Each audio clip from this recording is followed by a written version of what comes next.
What's up, everybody? Welcome to another live Friday fuss. I can't believe we halfway through the year, everybody. It's already June. Yep. It's what? June 4th?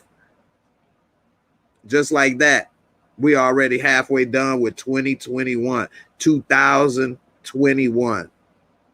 Wow. I remember when I was a kid and people would talk about in the year 2000.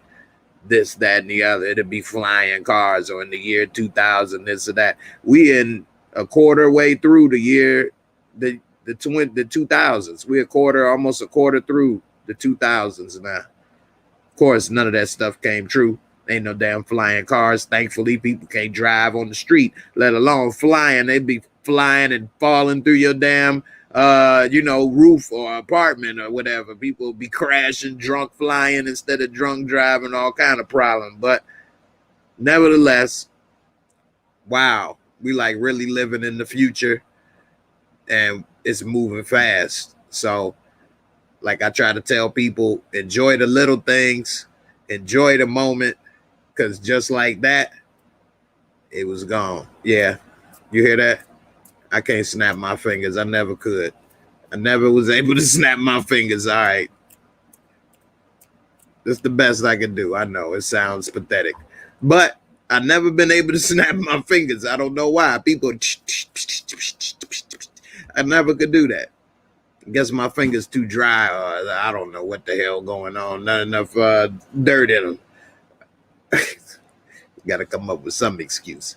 Anyway, moving along. We got a lot of stuff to talk about. I want to do some live call-ins. Of course, I'm happy everybody is here, and I'm going to get to the comments as well. What's up with Lebron, man? Don't nobody, okay, if y'all don't know, I've been doing Sports Talk Tuesday live streams for 2-hour show. We're going to talk about sports, okay? Last Tuesday, couple days ago, was fire. We had a great conversation. I enjoyed everybody that called in. We talked about LeBron, who's the GOAT in NBA history, all kind of other stuff. Don't nobody come up to me or say nothing about no damn LeBron James is the GOAT over Michael Jordan. Come on, man. Stop it. Stop it. The one thing they would say, LeBron ain't never been out in the first round. Well, the NBA been watered down. They added one more round to the playoffs in LeBron's career. He's enjoyed an extra round. So that means that it's teams that wouldn't have made the playoffs that he was facing. Okay? So that means that, of course, you wouldn't get eliminated. When Jordan played, it was only 3 rounds in the playoffs. People like to talk about, well, Bill Russell is the GOAT. It was 2 rounds to the playoffs. 1 round, and if you win, you're in the finals. What the hell is that? I mean, like, come on. It was what, 8 teams in the NBA? 8 teams in the NBA. So Jordan, when he played, they didn't have the same expansion of what we know today as the Memphis Grizzlies and the Toronto Raptors. Now, in the 90s, late 80s, we did get the Minnesota Timberwolves, Orlando Magic, who else? Charlotte Hornets, and Miami Heat. Those were 4 teams added in Jordan's day in the late 80s. Think like 89. So before then, the teams was real. When you made playoffs, those were real teams. Like Jordan got eliminated by like the Boston Celtics, Larry Bird, 86 Boston Celtics, and he still dropped 65, 67 points on their ass coming off a broken leg by himself. And he tried to will his team to victory. He didn't walk off the court early. Okay? Come on. And he had to go up against the toughest competition in NBA history. It was the most competitive period in NBA history. It had old school rules where you come in the paint, your ass is getting put on your ass, and that ain't nothing but a foul. Now you breathe on somebody. You bounce the ball too hard to the ref. That's a tech. You bounce that ball too hard. What the hell wrong with you? Don't you know you gotta put some baby powder on that balls before you send it my way? Get your ass out of here. Like, I mean, it was hand checking available, elbows, a punch to the face. All of this, I'm not joking, was part of the game. Trash talking, oh my God, that's like breathing.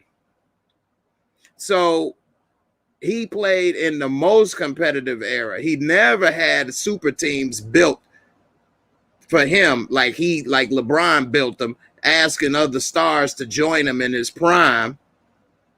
Okay, and he went to beat everybody, the competition. He beat everybody that beat him. He didn't join them. He didn't trade and go to a different team. He didn't give up. He didn't do any of that stuff. He came back, used that as motivation, as fuel, like Bobby Boucher. Tackling fuel. That my tackling fuel. That's what he did. Okay? So come on, man. Y'all need to stop. Whoever is saying this stuff and believing this stuff. And to my boy talking and grubbing that said that Kareem is the GOAT to him. No respect, no disrespect to Kareem. Kareem is probably one of the best, or if not the best, big man to ever play the game. Big man.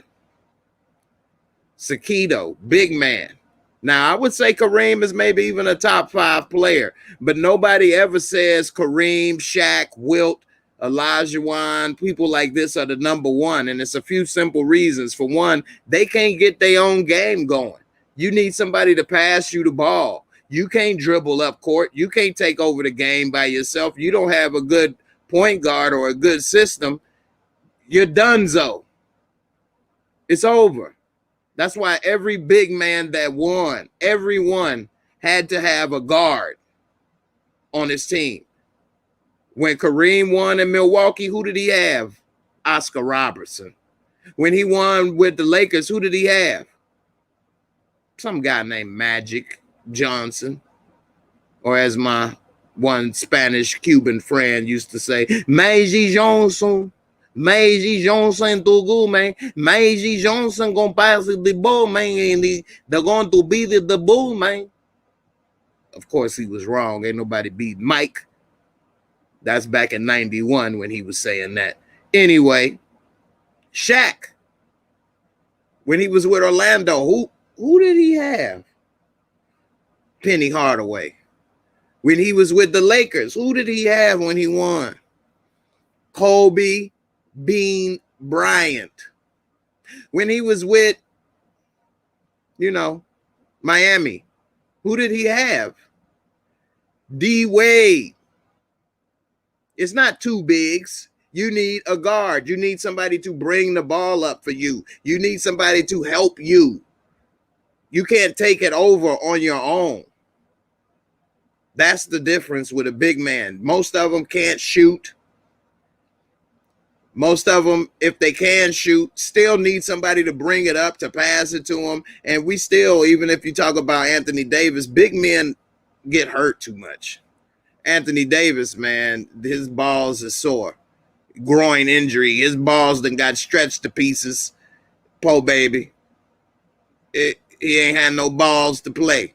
Literally. He ain't had no balls to play in an elimination game. Now, I will say one thing. There is one big man that has the potential. It's two, but he was soft. So it's two big men that had, one had, and the other still has the potential to be the GOAT. Well, let me take that back. That's a big thing. Has the potential to be in the conversation and mentioned. It's already too late for him to be the GOAT because his career didn't start off as good. So who had the potential that's really a big man is Kevin Durant. I mean, he's 6'10", 6'11". I mean, that's a big man, really. He's almost 7 feet. He can dribble, he can pass, he could bring the ball up, he can shoot, but he don't have that dog in him. He ain't had that heart. He almost beat the Warriors, but instead he left the team that he was on to, and he did have Russell Westbrook. Brooke, my bad. But he could have beat them, but instead he joined them. I know they say if you can't beat them, join them. That's bull. You can't beat them, work harder. Okay? So he joined the Warriors. That was soft. It was too soft for him to be a superstar. And then he actually, and I got this article, he actually said that the Warriors were underdogs when he joined them. He said this. People try to like change history in their mind, and I guess they think it's going to work for everybody else. So we'll see what that means. But at Birds Nation, that ain't exactly right. Plus, it was a 3-game elimination in the first round. But I'm going to double check. I remember when they added another round. Anyway, it was only 3 rounds back then, if I remember correctly. When Jordan in the 80s, early 80s, in the beginning of his career. In the 90s, it was 4 rounds. Anyway, Giannis has the potential if he learns how to shoot. Ben Simmons could have the potential if he learns how to shoot. Both of them are 6'10", 6'11". They can dribble, bring the ball up. They fast, they quick, agile. Ben Simmons is scared of a jumper, like, he is, got the virus or something, like it's contagious. You get right behind 5 feet and he ain't touching it, like it was corona or something on the dish. He good. And Giannis, he working on his game. He's dominant big man, fast, agile, rebound, dunk. He's getting better at shooting, and he got the potential to get to GOAT conversation. But his career already didn't have the start that it was needed to be the GOAT. Mike, as I said, Tuesday came out the gate, dropping 28 a game. Rookie of the year. All-star game. It's just so much that you got to start to do in order to even be in that conversation, let alone how you end it. And people say, well, Mike and the Bulls, he only won 6. He's won the most championships in the modern era. The modern era is from the 70s on up with more competition. Once the NBA, ABA combined. Pretty much ever since Larry Bird, Magic came on the scene, the NBA has been in the so-called modern era with the 3-point shot and a lot of other things. Now, of course, there's been different things that's happened, but that's the modern era. All right. So, that's it with that conversation. Let me get to a couple of the comments right quick. And then also Donald Trump has been banned on Facebook. I know people try to say, oh, the left, this and that. Facebook is a private company. It's a private company. It's not the government. Just like other options and things people go on, Instagram, whatever. Yeah, they may be the most popular, but those are private companies. That's as if somebody tries to come here and make me review or put them on about something I don't want to talk about. This is a private show.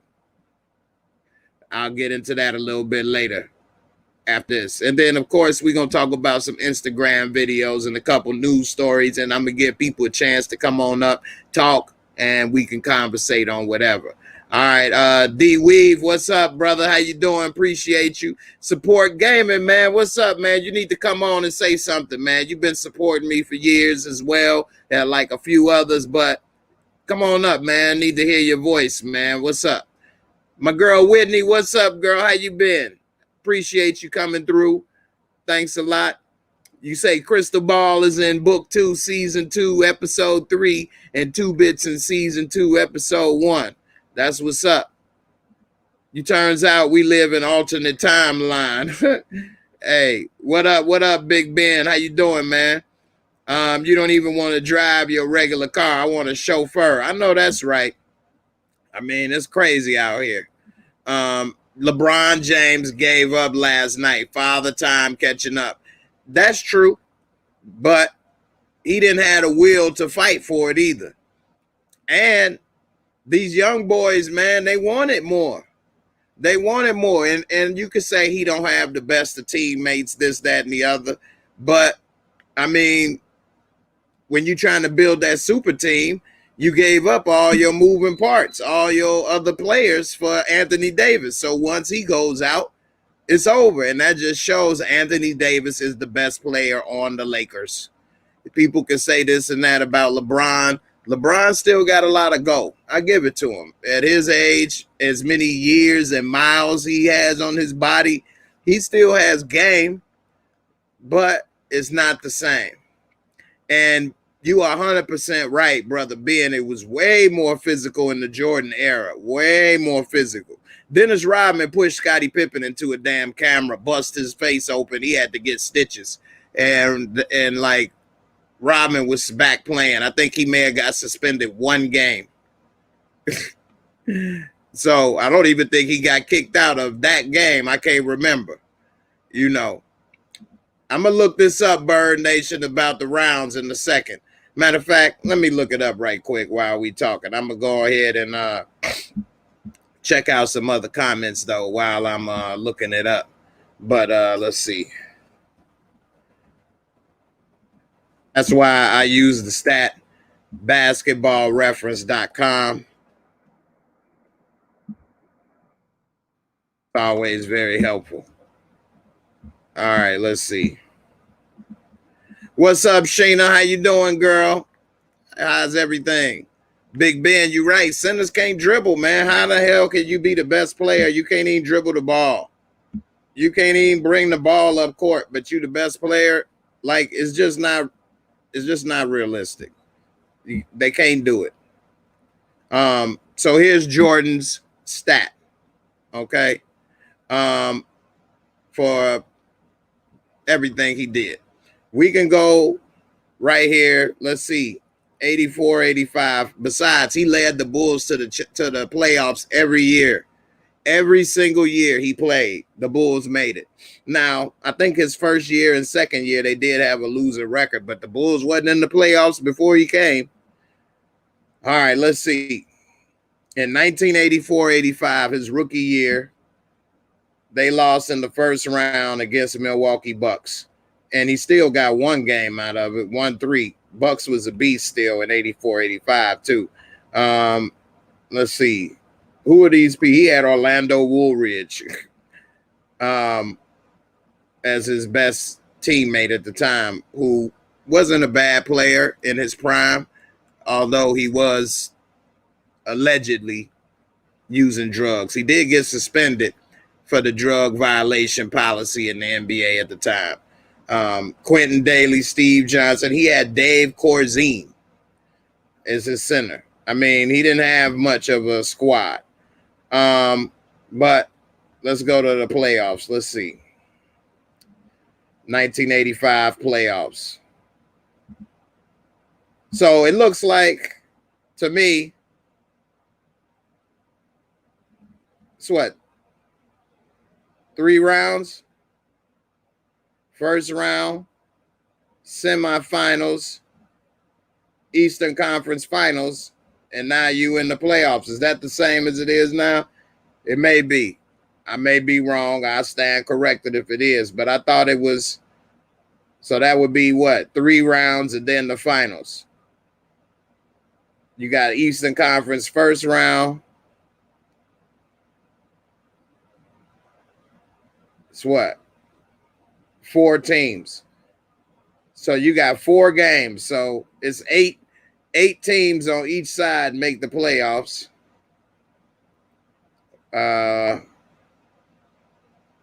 Then you got down to just 2 teams in the, so it's the first round, semis, Eastern Conference, and the finals.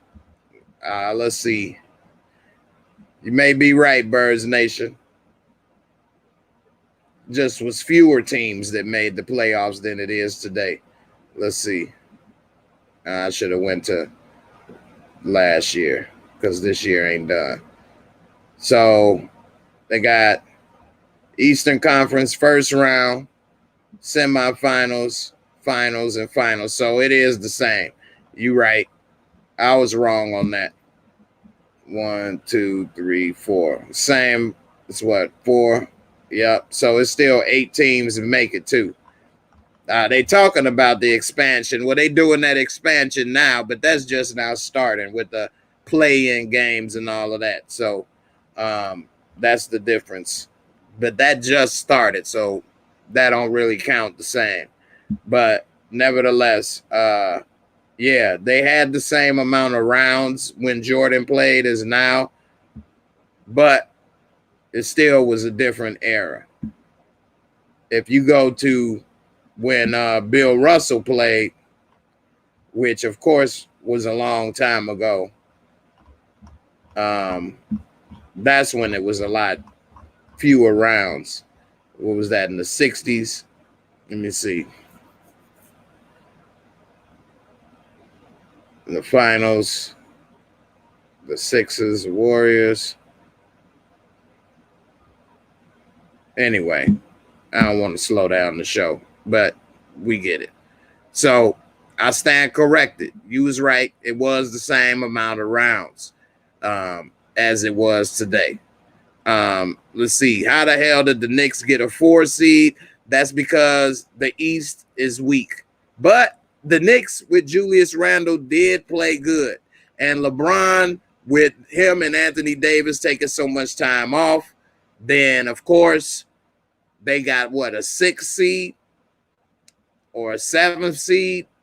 And that's why they ended up playing the Phoenix Suns, who was, I think, the 2nd seed, and they kicked their ass.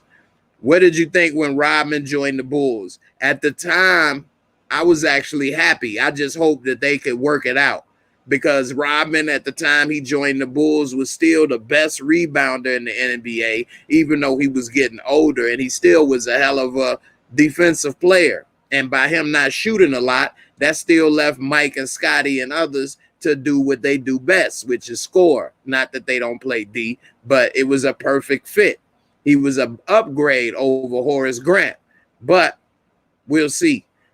You know what it is? I just remember what the difference is. It's not that it was not the same amount of rounds. It was a best of 5. It was a best of 5 series.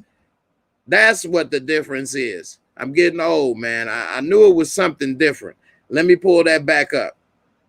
It was a best of 5 series, whereas every round is a best of 7 now. So it's 3 games. You win 3 games and you out. So you had less of a chance of a comeback, and it was over quicker when you played in Jordan's day. So if you go back to like 84, 85, matter of fact, I'll just go to Jordan. So that's right now. Let's see. All right, so in 85, the first round, see, 3-2, 3-1. So whoever won 3 games, that's the difference. I knew it was something different when Jordan played. You only needed to win 3 games, and it was over in the first round. And then everything went to best of 7. See, they had to win 4 games.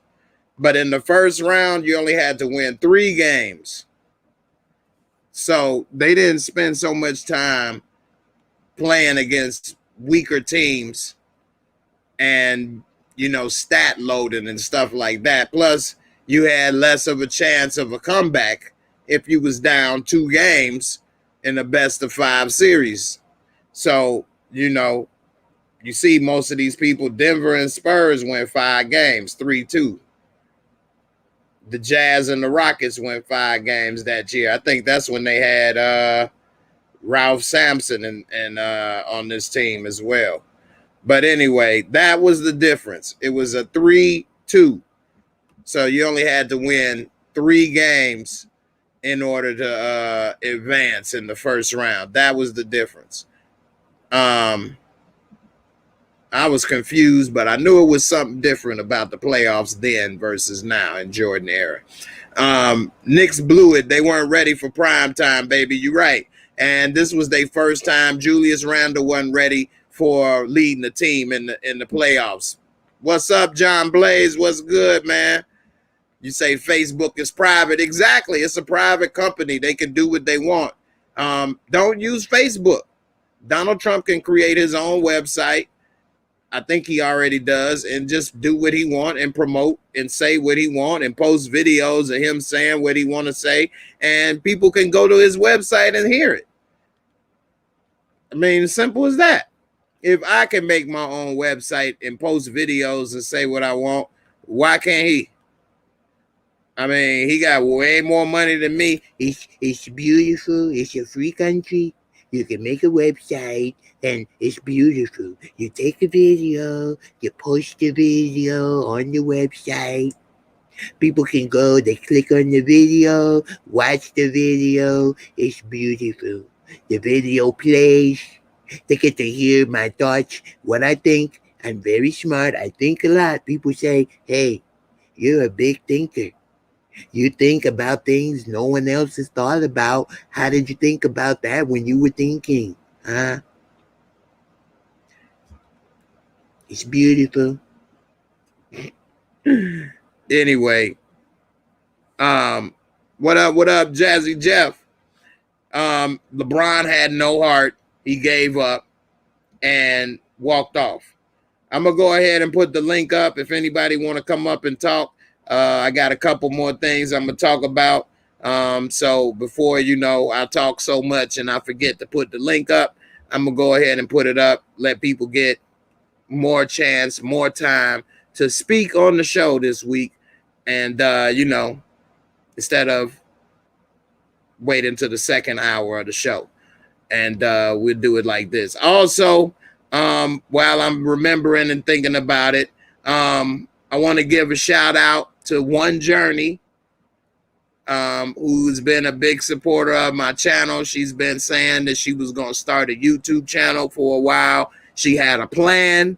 She put her plan into action, and she took her time, did what was needed, so that when she was ready, she was ready. I appreciate and admire that. That's the same type of things I do. I like to make a plan and then put my plan into action. She now has her YouTube channel. It's One Journey, Make It Count.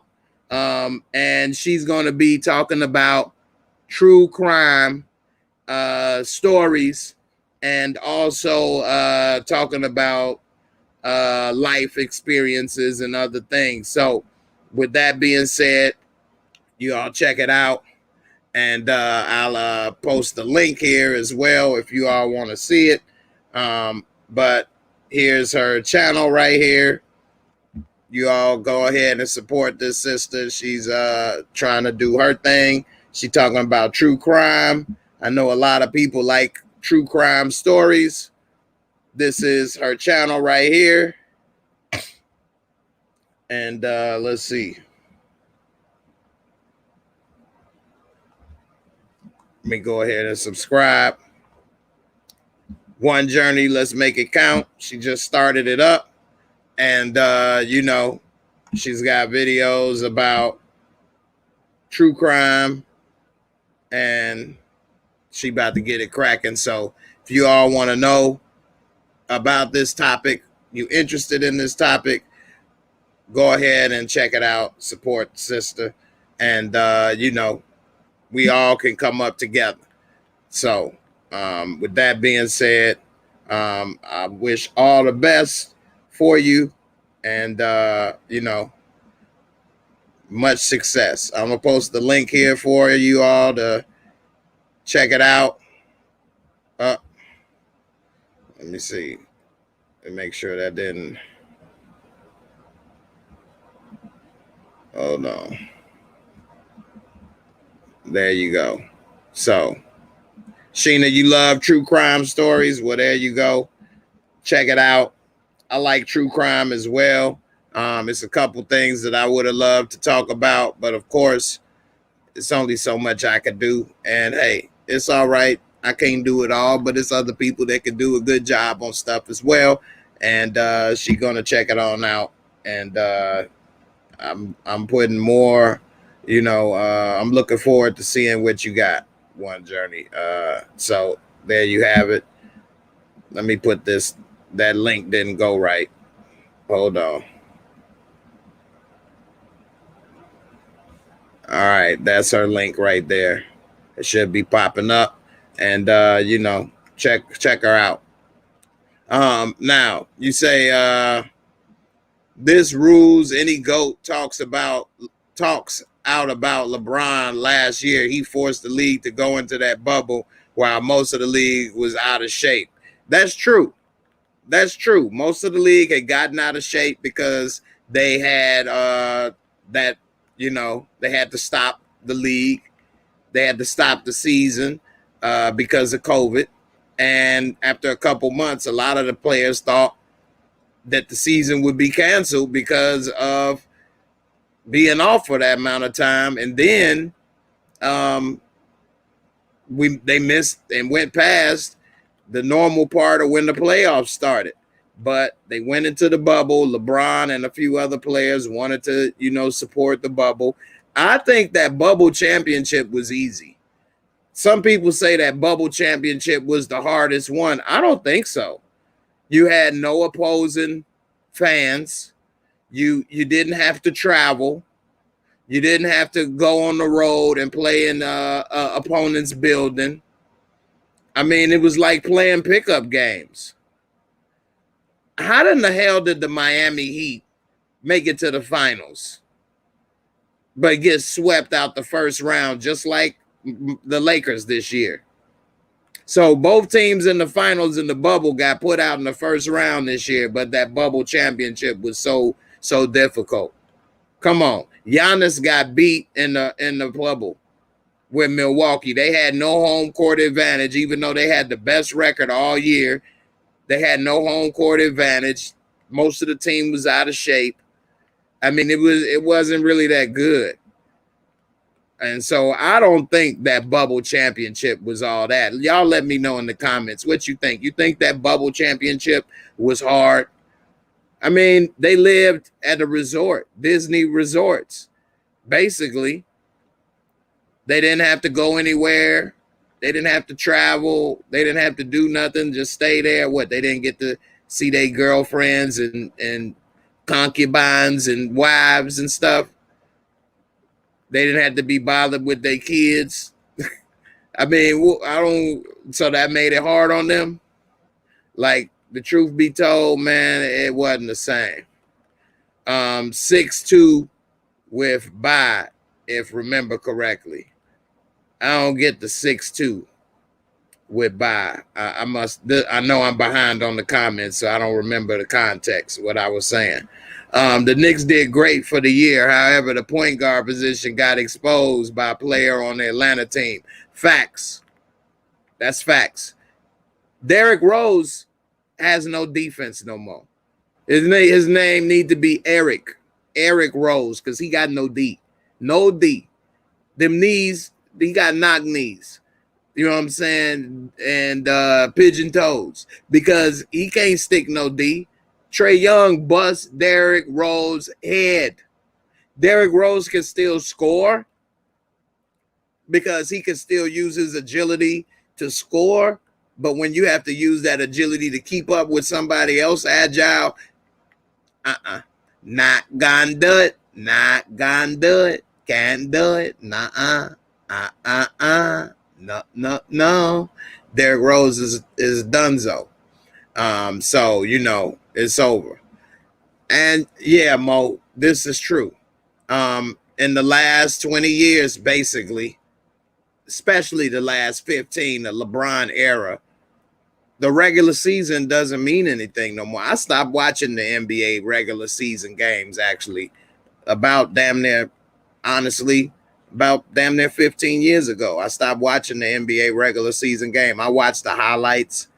I keep up with the box scores. I watch this and that, but I don't sit and watch a regular season game. There's no point. What's the point? These guys don't play hard till the playoffs. Dre Wright, what's up? What's up? Um, people can get into whatever seed position they want in the playoffs. Once they turn it on, they normally advance. This is the first time that this has happened, and it didn't work with LeBron. But actually, they would have beat the Suns if Anthony Davis was healthy. They whooped the Suns' ass when they had Anthony Davis healthy for 2 games. But he got his balls twisted, aka groin injury, and as they say, the rest is history. But if he was healthy, they would have won. They would have beat Phoenix. I do believe that. So, we'll see. Louisiana boy, I would never get on anything that relates to Donald Trump. What do you mean? It's a beautiful sight. It's a beautiful sight. People click on the site. Pictures come up. The pictures, they actually look like photographs. It's beautiful. I can put up my thoughts and what I want to talk about and what I have going on and my new plans. Photographs. And it's beautiful. I can put up. What is that? They're trying to block my signal. It's beautiful. You can make it happen. You can come over to the site. Enjoy it. Have a good time. Louisiana boy. Come on through. Have a blast. Agent Orange is always around. Agent Orange never gives up. Agent Orange is here to stay. I'll be here. I have a loyal fan base. They say, hey, Agent Orange, without you, we would be lost.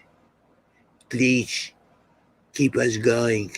Only you, our fearless leader, can help lead us to where we need to be led.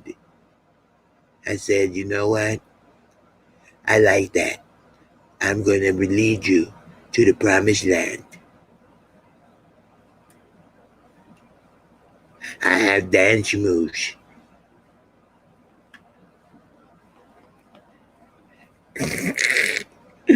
You say he need to give up and quit with his delusions. He lost, need to accept it. I didn't lose. Stop the steal. Stop the steal. That was stolen. I told him stop the steal. Stop the stolen. Find me my votes. This doesn't make sense. Why would someone vote for Biden? I told the blacks, hey, I've done more for the blacks than any other person.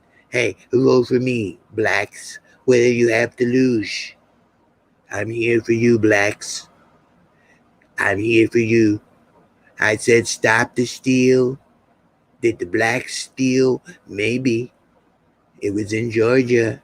Oh, I said, hey, the virus came from China. I was right. I told everyone. They didn't want to listen. One journey, that's what's up. Yep. I know I'm behind on the comments, so I'm getting to it. But yeah, I wish y'all all the best. Let me catch up with some of these comments.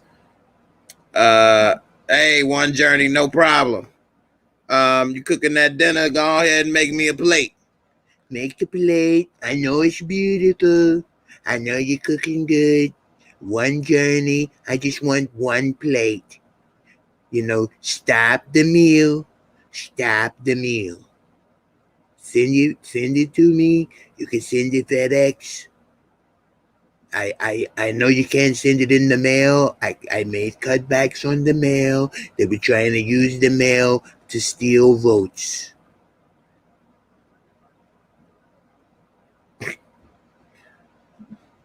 Yeah, I think that I think that was a cheap ring though. The bubble wasn't all that to me.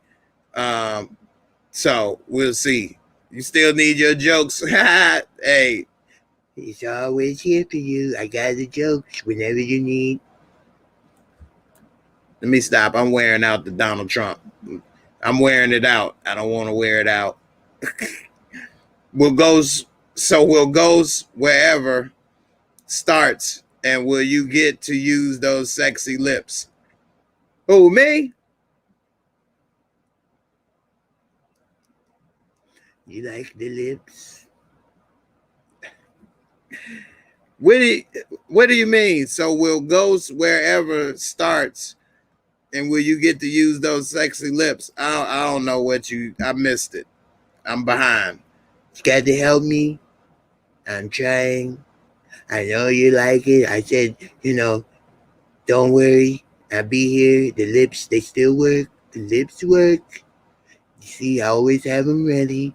Nice and juicy. They're beautiful. They are beautiful. They actually work. They go up and down. I lick them. They are nice and moist. People say your lips actually work better than most people. The amount of stuff that comes out of them, I don't know, but they do work. Stop the seal. I'm talking about the seal. Lips sealed with chapstick. Stop the seal.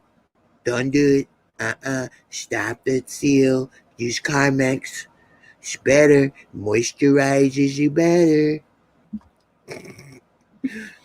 Nope, not hard at all. Bron manipulated a lot being the face of the NBA. He did. He definitely did. So, definitely I think that was easy. Yeah, these dudes got 4, 5, 6 side pieces. Reese's pieces. They got Reese's side pieces. Pick one. I got O's. I got O's in different area codes. They got a new piece for every city they go to. That was my Nate dog. I got O's. Yeah, so you say to Jazzy Jeff, I missed what Jeff said. So is some other team won, that be a cheap ring too? Yeah. I think the bubble was easier. It had its difficulties. You didn't have to travel. You didn't have to get on the airplane. You didn't have jet lag. You got to go right home and go to sleep after every game. You got to go right to practice. You didn't have to travel. That stuff adds up. Jet lag is a real thing. Although they don't sit on coach on Southwest Airlines, I get it. Still, it does factor in. You didn't have to have nobody throwing water bottles at you or yelling all kind of stuff at you or at their home courts. It was quiet, like at the gym. And some people perform better. Like Anthony Davis even said, he liked playing in the bubble.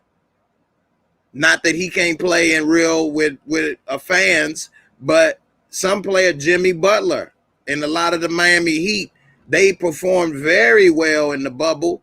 They didn't have to deal with nothing. Then they whooped this year. So Derrick Rose shouldn't be the Knicks' primary scorer. Derrick Rose has the same issue as a lot of good players this year. Well, this era. They only know how to play their system, which is normally ball hog and score, use their athleticism to dominate and score, and they only pass or buy into a system when they can't get by on their athleticism. Derrick Rose should have averaged more assists and changed his game up after his first injury. But he kept trying to be athletic and blow by everybody and suffered another devastating knee injury with the Bulls. If he would have changed his game up, became more of a distributor and a three-point shooter, he may have never had that second knee injury.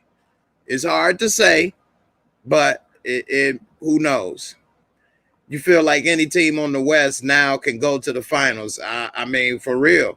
Phoenix got a good shot. Chris Paul may finally make it out of the West. You say your Rockets didn't show up for practice, so I didn't watch anyone until the final two.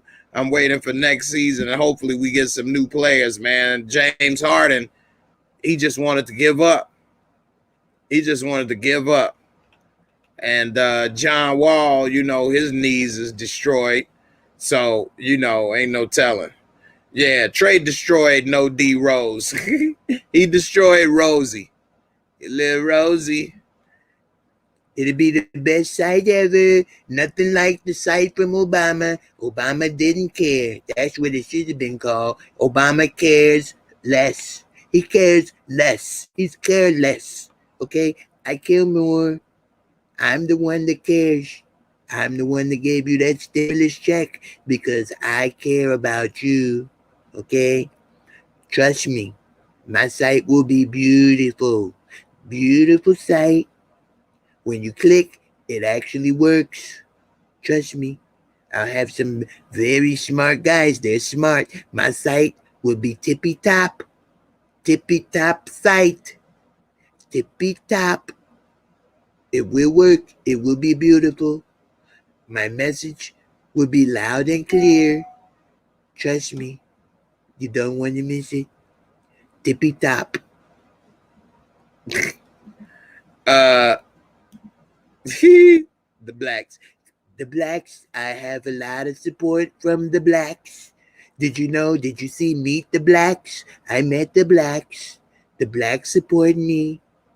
I told them, hey, where do you have to lose? When you go outside, you get shot. You might as well vote for me. Well, I mean, it's just the same. At least this time you get to choose who does the shooting. Choose. Come on, the blacks. Follow me.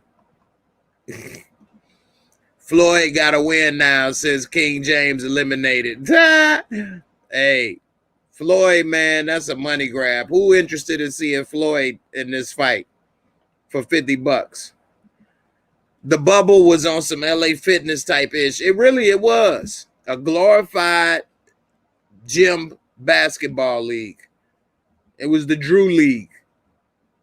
Except the Drew League got fans. So I don't know. I meant, when does the series start? Oh, so if you asking me, when does Power Book 4 start? It probably won't come out until the end of this year or maybe beginning of next year, because it was cold outside. So they probably won't bring it out again till it's cold outside. But then again, they may bring it out the end of the year. You got to think they're going to probably play the rest of Book 3, Raising Canaan, which hasn't even started yet. It don't start till, I think, this month or next month. I think I forgot. And so that's going to go on for a couple months. Then they're going to wait a few months before they bring out the next one, whether it's season 2 of Book 2 or Book 4 Force. And also they are still filming Book 4 Force. And my part is a small part for right now.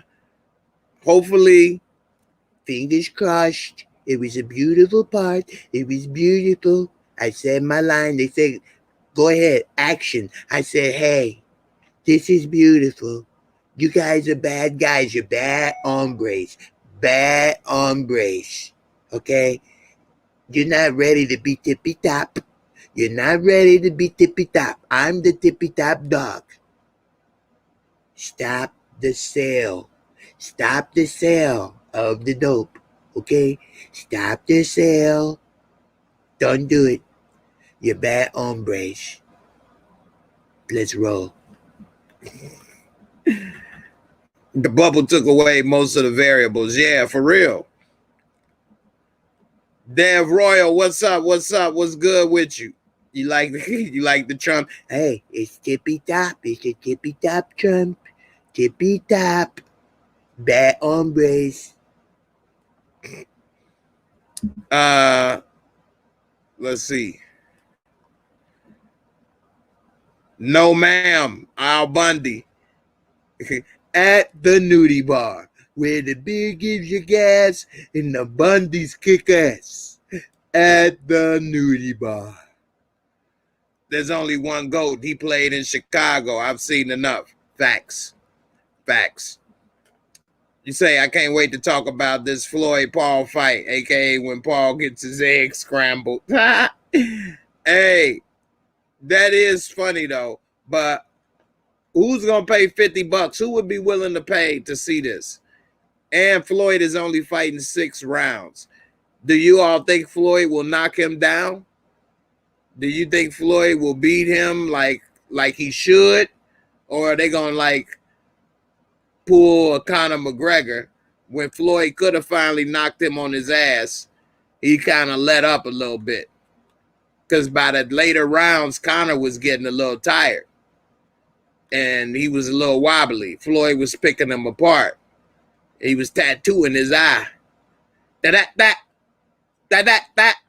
Tattooed his face real nice. But he didn't put him on his ass like he should have. So I don't know. This month's for 50's birthday. I don't know what that means. Is the Terrence show ever dropping? What is the Terrence show? I don't know what the Terrence show is. Lorenz Tate? I don't know what the Terrence show is. You watching the bootleg? I know that's right. I put this up. All right, let me go ahead and move on. We done talked about LeBron or Queen James. I'm Officer Tatum. LeBron or Queen James. I'm so tired of LeBron or Queen James. He is not better than nobody. He talk too much. He should shut up and dribble. LeBron or Queen James. I'm tired of LeBron. I'm the Officer Tatum. I like Trump. I support everything he does. All right. So since I've been talking about Trump, I'll tell you why Trump has been on my mind today. Unfortunately. You're on your mind. I'm always on your mind. Hey, you're the blacks. The blacks, I told you, hey, what do you got to lose, blacks? Vote for me. And you got nothing to lose. You're already screwed. Why not get screwed by, someone with small hands? You know what they say about someone with small hands? Gotta come up big somewhere. Vote for me, and I can screw you. And at least, hey, you know who screwed you this time. You got nothing to lose, blacks. So, Facebook is going to suspend Trump for 2 more years. Damn. Now, I'm a little conflicted on this, actually. And I'll tell you why. So, no, I'm not a Trump supporter. But I am a supporter of free speech. But then also, I'm a supporter of business. So, being banned on Facebook, if you're somebody like Trump who wants to reach millions of people and spread your message, is messed up. Because it's an easy platform to use to reach people. And in a way, you may feel like you're being censored and your free speech is taken away. But free speech is from the government. Free speech in the Constitution is about the government. It's not about business.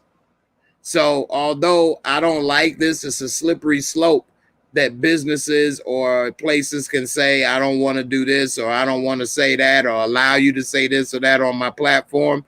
At the same time, it is their right to do that because it is a private company. They're not doing it because he's white or because he's black or because of his religion. They're doing it because they have terms of service. And if anyone violates the terms of service, you are subject to Facebook jail. They put me in Facebook jail. I understand what Akon was talking about, because I'm locked up. They won't let me out. It's not fair. It's not fair. I understand you now, blacks. Hey, blacks, I understand you. I'm with you and George Floyd. You know, Black Lives Matter, so does Agent Orange. Agent Orange matters. It's not fair. Don't do it to me. Not for 2 whole years. I understand. It's not fair. Anyway, it's messed up that people can actually stop you from saying what you want to say. Now, some people, message is bad or dangerous. I'm not saying it that way. That's why I say this is actually a complicated issue I see. Because they can do this to anybody. And if they start to do this, what if, it happens to me? What if they say, hey, we don't like your impression. You suck. You're not funny. I've done more for the blacks than you. I'm gonna stop the joke. Stop the joke. You're not tippy top. If you were tippy top, people would know who you are. No one knows who you are. You're not funny. You're not a real actor. You're not a real comedian. You're no one. Let's take you off. This is part of the cancel culture going on now in a way. And I think that it's a very confusing time we're in right now, because the best way to get somebody message not listened to or heard is to show why their message or whatever they're saying is not accurate or the truth. But now people don't want to believe anything other than what they already believe in. Now, is that a crime? No. Could that be a problem? Yes. But then you can also say, well, who's to decide whose message is right or wrong? Who's to decide who should listen to what? We living in a very weird, strange time right now, and I will acknowledge that. I'm not saying I have the answer. I'm not saying he shouldn't be banned, but I'm also not saying he should. The amendments, freedom of speech, is from the government. If the government said he can't do this, that's different. But private companies, just like that business that was going to make that cake for the gay wedding, wanted him to make a cake, and he didn't want to make the cake for whatever reasons. They could have just went to another establishment, but they're going to force him to do something that was against his beliefs as a private business owner. I'm not saying what he was doing was right, but I'm not saying it was wrong. And I'm not saying what these people that were trying to make him make the cake, you're going to taste the cake, anime. You're going to taste the cake, anime. Make the cake, anime. I'm not saying that they were right either or wrong. You can't force somebody to do stuff. Everything is not discrimination so cut and dry. Like I said, I wouldn't want somebody to force me to talk about a show I don't want to talk about, or to say things or have people that I don't want to say or have.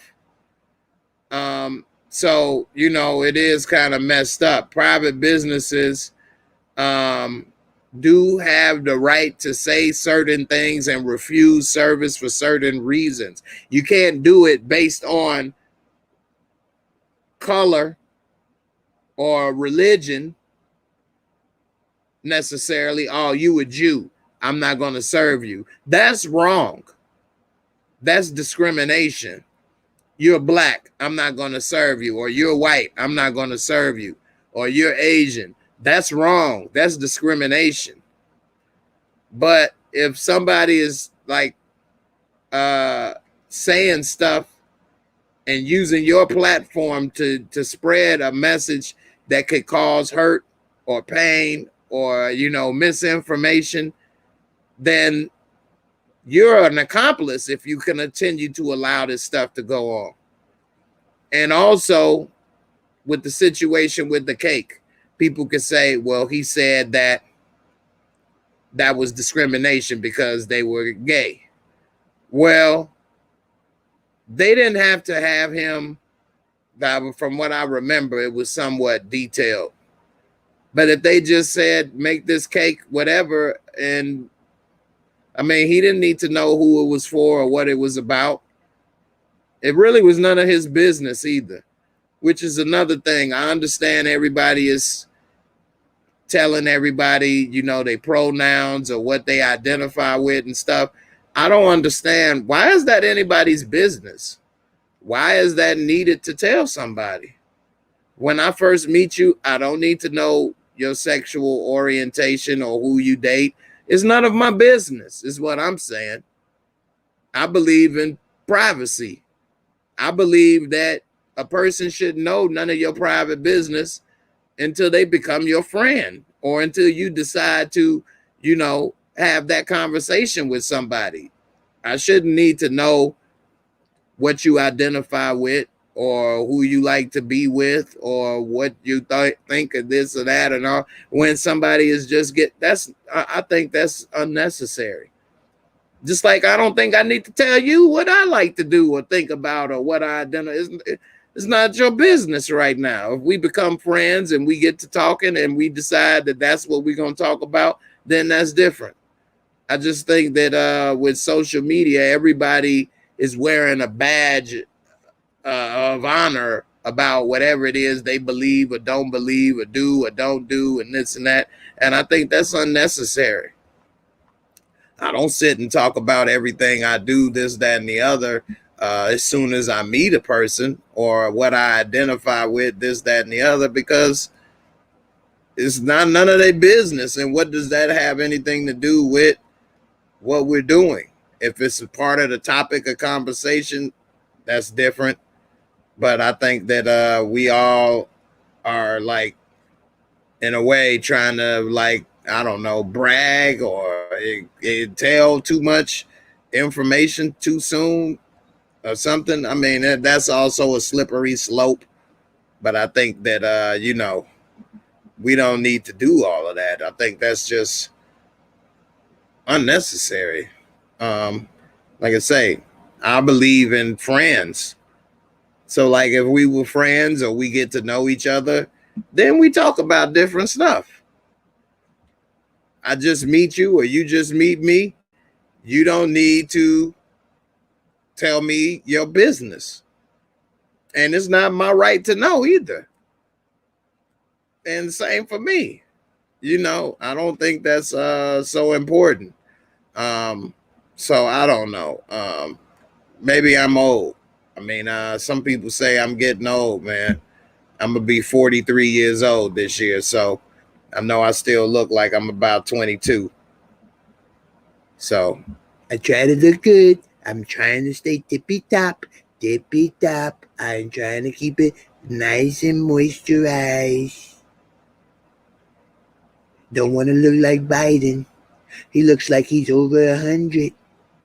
He's been there. He was there when the Constitution was written. I wasn't. So he thinks he knows more because he was in the room. It doesn't matter that he was in the room. I read the paper, at least the first few highlights. I understand. Vamp, what's up, brother? How you doing, man? Long time no hear, no see. What's been going on with the stock market?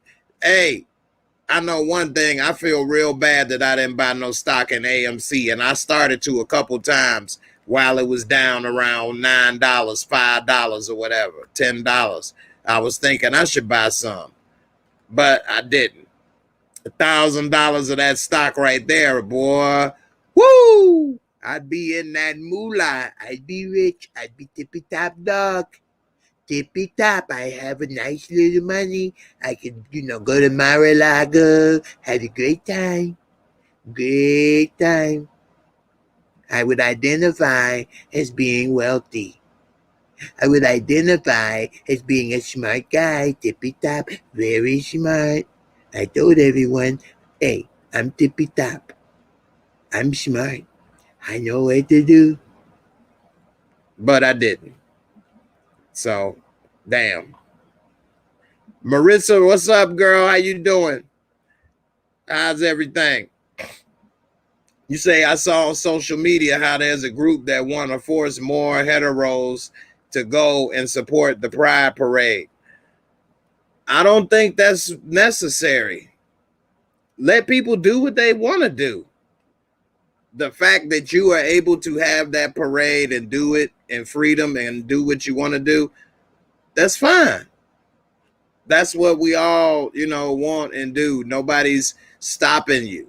If somebody wants to support you, fine. If somebody is not ready to, but they're not discriminating against you or hating, I mean, you have to let a person come around on their own time.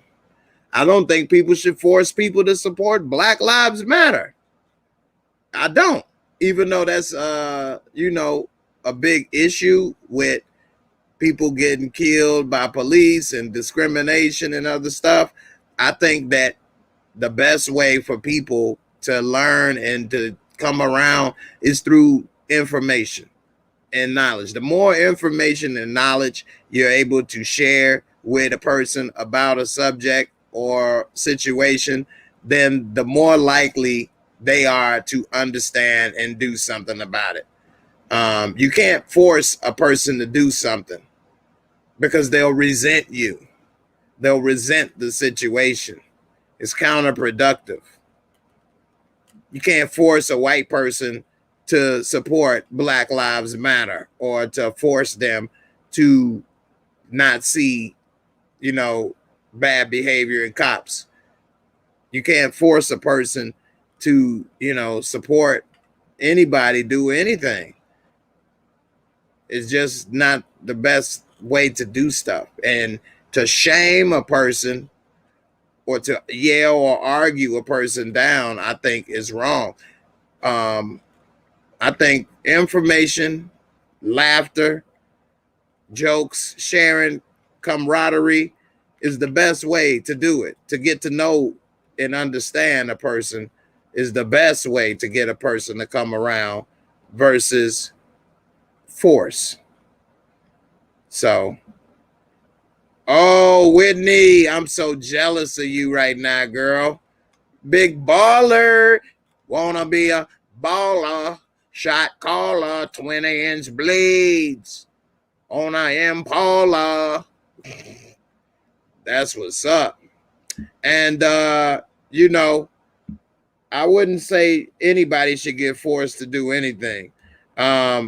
Just like it was, they were just saying that they were going, I had the article here, the military, they were trying to make the military fly the flags for gay pride on the bases. And the military said no, they're not going to do it. I think that would be wrong to try to force the military to do that. And also, that doesn't have any place on a military base. I mean, if that's the case, they need to fly a Black Lives Matter flag. They need to fly Americans with Disability flag. They need to fly. I mean, why does they need to do that? I don't think that's necessary. And again, that comes with resentment. You don't want people to resent or, say in your face, yeah, this, that, and the other, I support it. Then when you go, talk about you behind your back and resent it. it's counterproductive. Um, and yeah, life is like a buffet. It's a lot of stuff laid out there. It's a lot of stuff laid out there and choices in life. A good buffet. Some buffets is only one buffet bar and you don't want to, it ain't got nothing there for you. But a good buffet, they got 10 bars of food to check out and enjoy.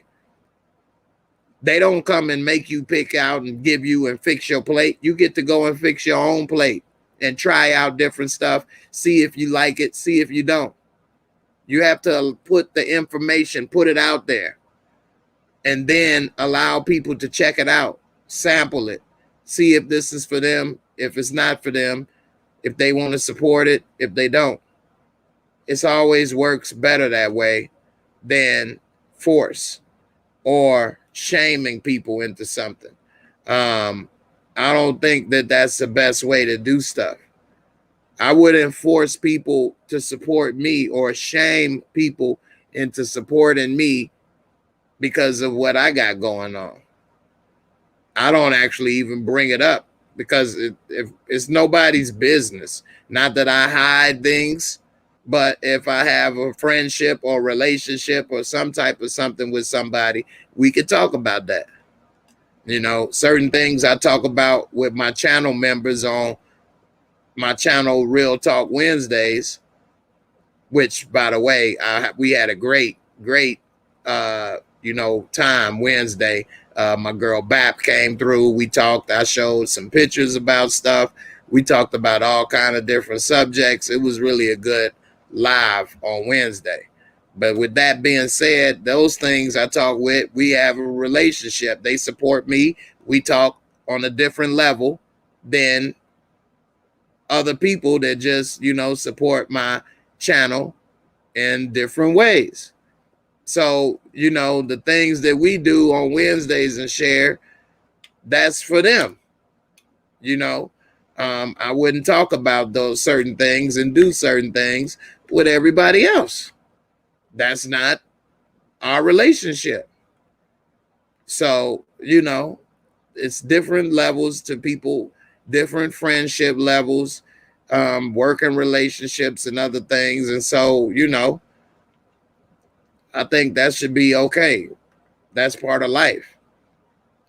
You say when you taught your grandson to read, he was mad at me. And when I taught his timetables, he was mad at me. Now he tells me he is glad he learned it. I know that's right. You got 3 shares, so you got a couple $100 though. Off of what, $30? $30 turned into a couple hundred though. It's better than nothing. You made a good choice. I wish I'd have put in at least $500 on it. Looking back on it, I stopped looking in the Reddit group too. I need to go back and stay and pay more attention to it. So I actually have my son been working on learning. He knows the periodic table and stuff. I bought a big map like this. It's like maybe this big. It's too big to fit in the camera, but it's really big, and it's got the periodic table on it, but it's also a mouse pad. And so where he has his workstation, he has the periodic table there. I got a, map of the world behind him. I always try to give him a lot of information and stuff. But my son, I'm very fortunate. He really enjoys to know stuff and enjoys to know and have knowledge.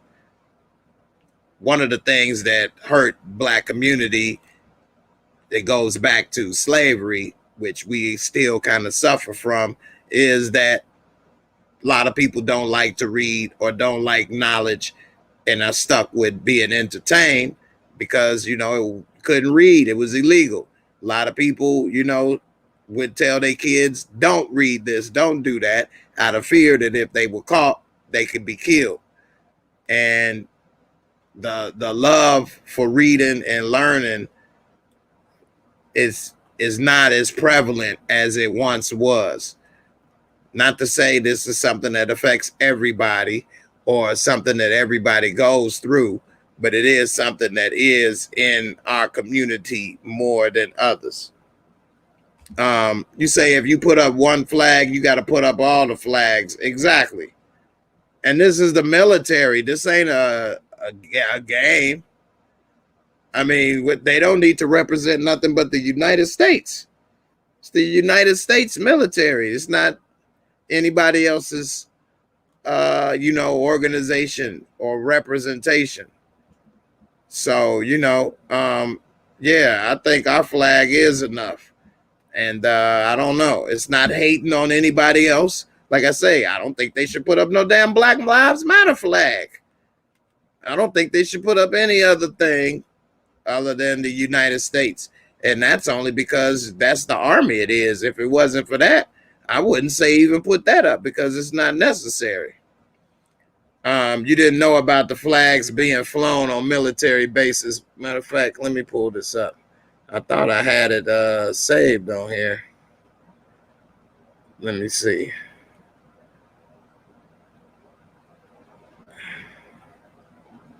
Okay, so I didn't.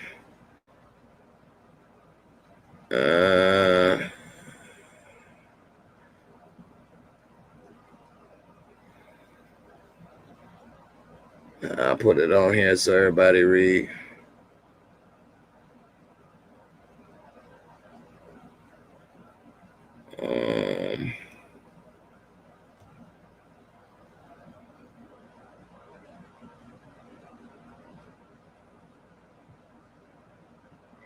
I get too many damn comments sometimes. Too many texts and stuff.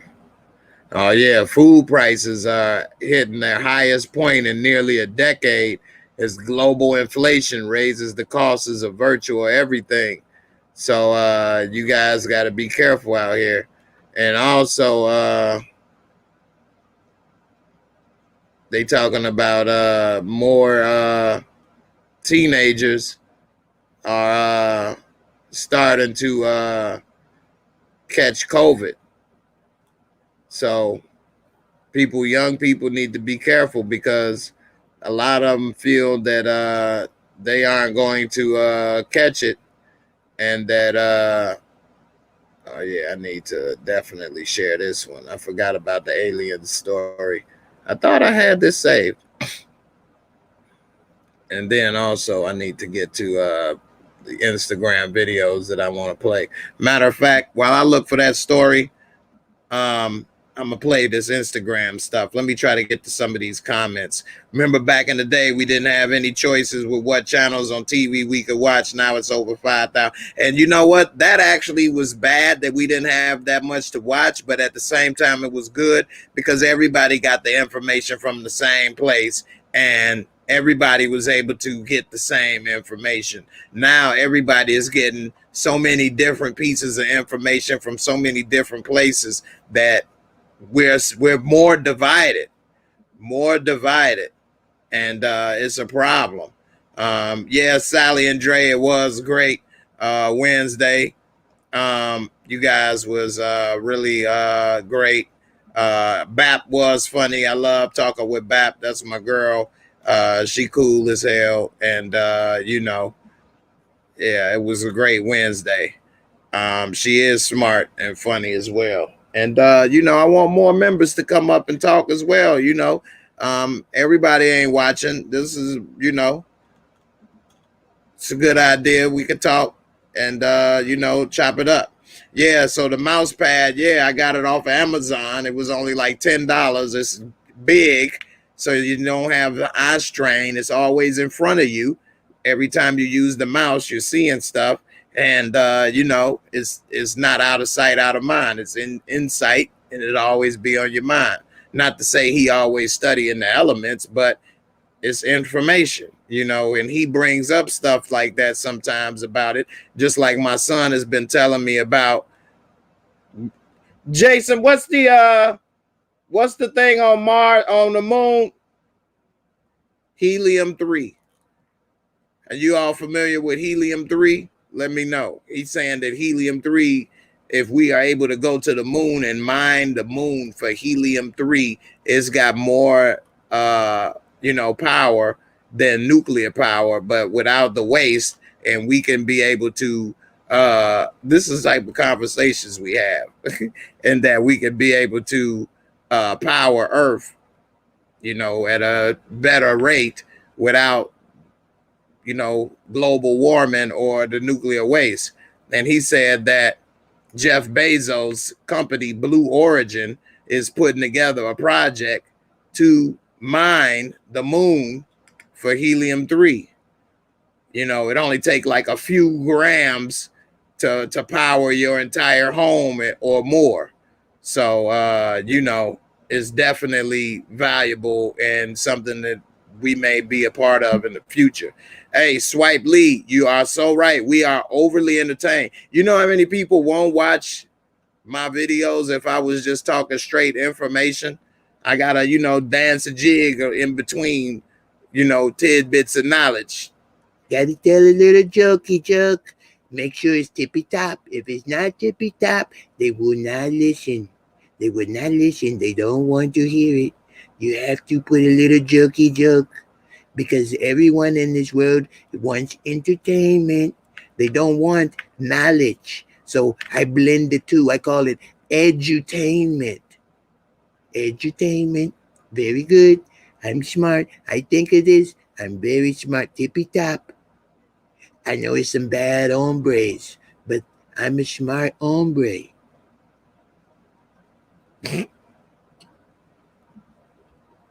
Let's see. Yeah, man. Hey, although my mind, so I didn't realize this, and I'm not saying it like I'm the smarty guy. They say I'm smart. I know people say, hey, you're a smart guy. Hey, Jay, you're a bad hombre when it comes to knowledge. But my mind, I'm able to learn stuff and pick up stuff without trying. Not to say everything I do, I got a photographic memory, but I am able to retain and pick up stuff easy. But I did not really like school. So I would like pass school with C's, but everything was done at like the last minute. A lot of classes I would do the homework the period before it's due and get like a C after doing it in like 10 minutes or something before. And if I would have liked or enjoyed school more, then I could have had all A's. I could have had a scholarship. I could be tippy top dog somewhere. But no, I'm not. I'm just here talking with you, not doing it, not living the dream.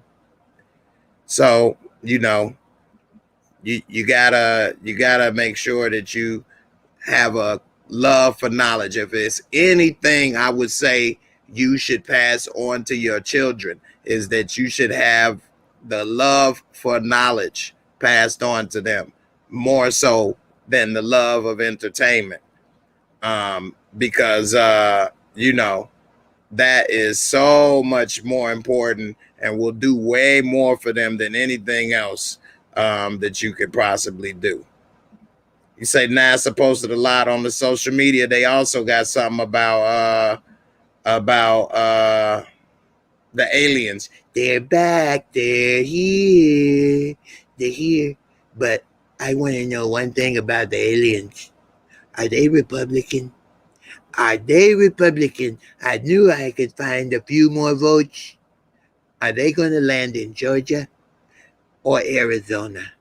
That's all I need to know. I know Area 51. I want them to land in Georgia. Aliens, register to vote. Don't send in the mail-in ballots, though. No, mail-in ballots are bad. I want you to go and vote in person. Let people know, hey, I'm new here, but I believe in your message.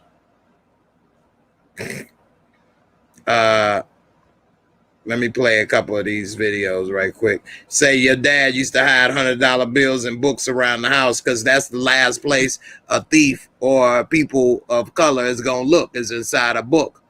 I'm going to tell you, at the house that I grew up in, we had a nice size house. It was pretty big. not a mansion or nothing, but in the basement, we had a library. Like we had books.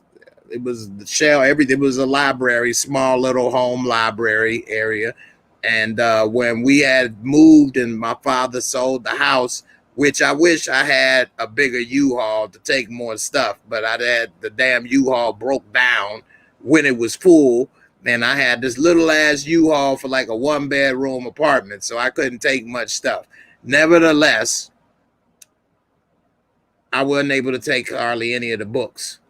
And I wish he would have just left them there. Looking back on it now, he should have just left them in the basement. Let the new owner decide if they want to keep it or not.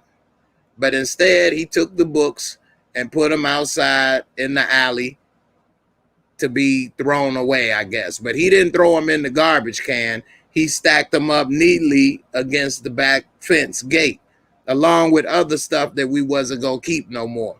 Do you know people took all that other junk, old ass TVs from the late 70s, early 80s, all kind of broke ass stuff wasn't worth a damn. People took that stuff out the alley within a day. Some stuff within an hour. Those books sat there for a couple weeks. We're talking about encyclopedia sets, all kind of National Geographic, all kind of books about so many different subjects. I mean, a variation of books. It had to be probably at least 500 to 1,000 books back there. They sat there neatly stacked for weeks. The garbage man didn't even take them. That's sad. So, say you're definitely educated and entertaining. Many got adult attention deficit disorder or attention deficit. Yeah, a lot of people say some of my live videos are too long. Too long? Could you put it all in 5 minutes? Make it a 5-minute show, Jay. I could watch 5 minutes. Could you put it all in 5 minutes? Anyway, I got some news to share. People be talking about, oh, you can't do this, you ain't that. I've had people tell me I'm not a real actor. Somebody that actually was really close to me said that. Talking about, oh, I'm just this or that. They just did this, that, or whatever. As if like I didn't put in the work or learn the lines or do this or that. Like I had to, you could send a person to as many auditions as you want, but if they don't do their job and perform or learn their lines, they won't get the part. They won't book the job. So anyway, like Capital One. What's in your wallet? Let me see. It's in there. Oh, there it is. I'm now a member, Jay Moore. You see, there's the name. Right there, Jay Moore. I'm in there. I'm a member. I'm not only a client, I'm also the president. Anyway, it's official. I'm now in the Actors Guild, SAG. I got my SAG card, which is not easy to get for a couple of reasons. For one, you have to be in more than, I believe, 3 episodes of a major show or 3 major appearances. You can't be in the background as a background actor. You actually have to have speaking lines. Now you can be a background actor, but I think the qualifications are different. And then also it's expensive to join. Your initial membership fees, and it is expensive. It's not cheap. It's very expensive. I mean, it is expensive. So it's what? $3,000? It's $3,000. Well spent, but it's $3,000. So it's a little over $3,000 to be in the Actors Union. So I gotta keep working. I gotta do more YouTube. I gotta do more acting gigs because it's very expensive. I'm broke. I'm poor. Hey, stop the brokenness.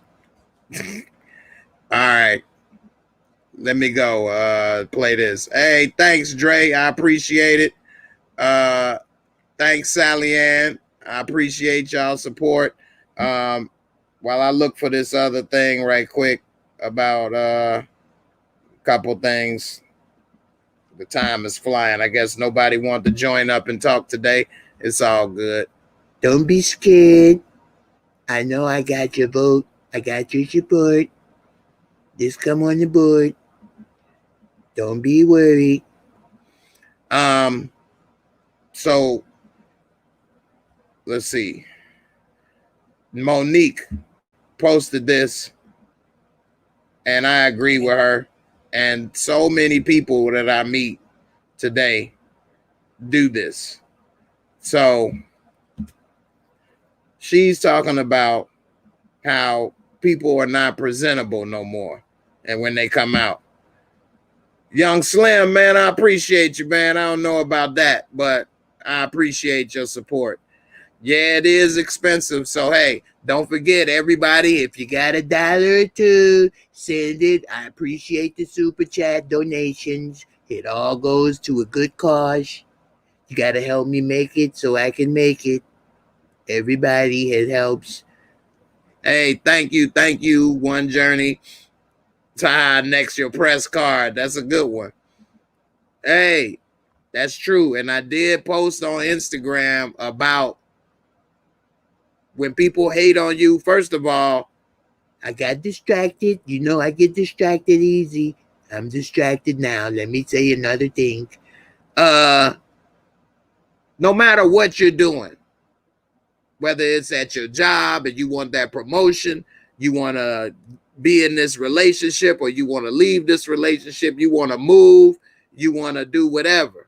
You want to start a YouTube channel, you want to start a business, whatever it is that you're trying to do.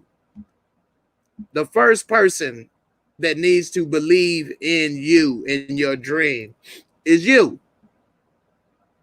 Is you. Because if you don't believe in it, how is anybody else going to believe in you? If you don't fully support what you're doing, how is anybody else? And then when people come and poop on your parade, it's going to stop you if you don't believe in yourself. That's why it's called self-esteem. It's called self-esteem. How I'm going to make you not be esteemed on yourself? It's called self-esteem, all right, Pimpin'? It's yourself. That's my Cat Williams impersonation. So you have to believe in yourself more than your mom or your dad or your loved one, your husband, wife, or whoever's non-conforming that you in love with, whatever the pronoun is. More power to you. You have to believe in yourself and your mission first.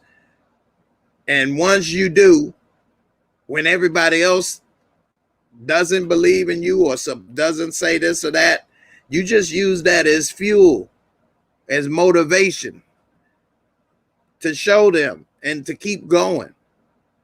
Don't let them defeat you and be right. You show them that they wrong.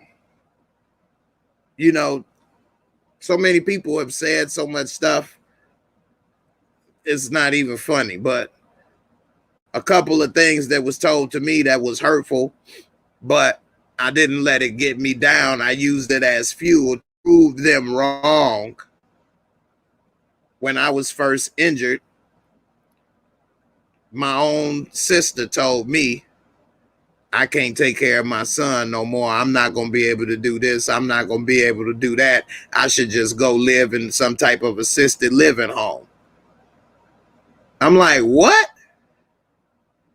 And so I'm going back and forth arguing, and she's saying this and that. And I'm like, you know what? I'm about to show you. You wrong. Like, I'm not about to go live in no old folks home. I'm not about to not be there for my son and just give up. Like, what the hell? Who the hell are you? So I believed in myself and my ability, And not to say I do everything on my own. I mean, through the grace of God, for one, I'm even still here. And then I even have the gifts and ability and things to keep going. But that ain't how I was raised, to give up. I damn sure ain't about to let nobody else tell me what I can or can't do. Nobody knows you better than you. You live with yourself. How somebody else gonna know you better than you? How somebody else gonna tell you what you can and can't do? You know what you could do and what you're capable of.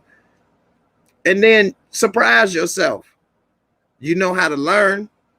When I said I'm gonna start making videos on YouTube, some people say, how you gonna do that? You don't know nothing about computers. You don't know how to make a video. How you gonna do this and that?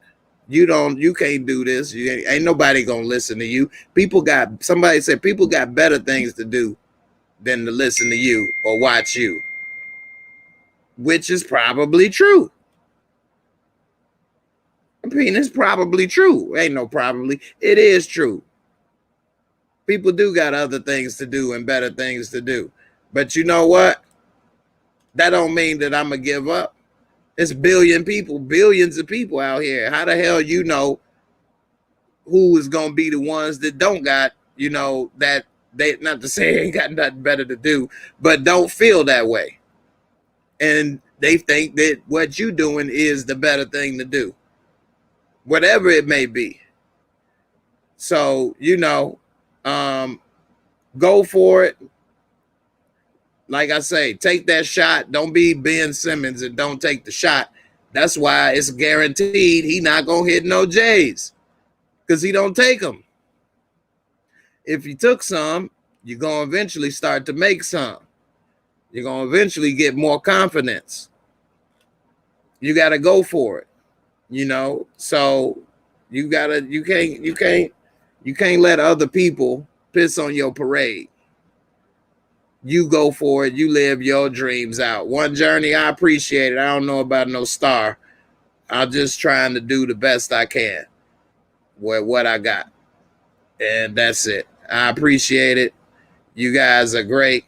I appreciate it. But you're right. Damned if you do, damned if you don't. So, damn it. Just do it. You ain't got nothing to lose. And Swipe Lee. I love that name. You right. It be your own family.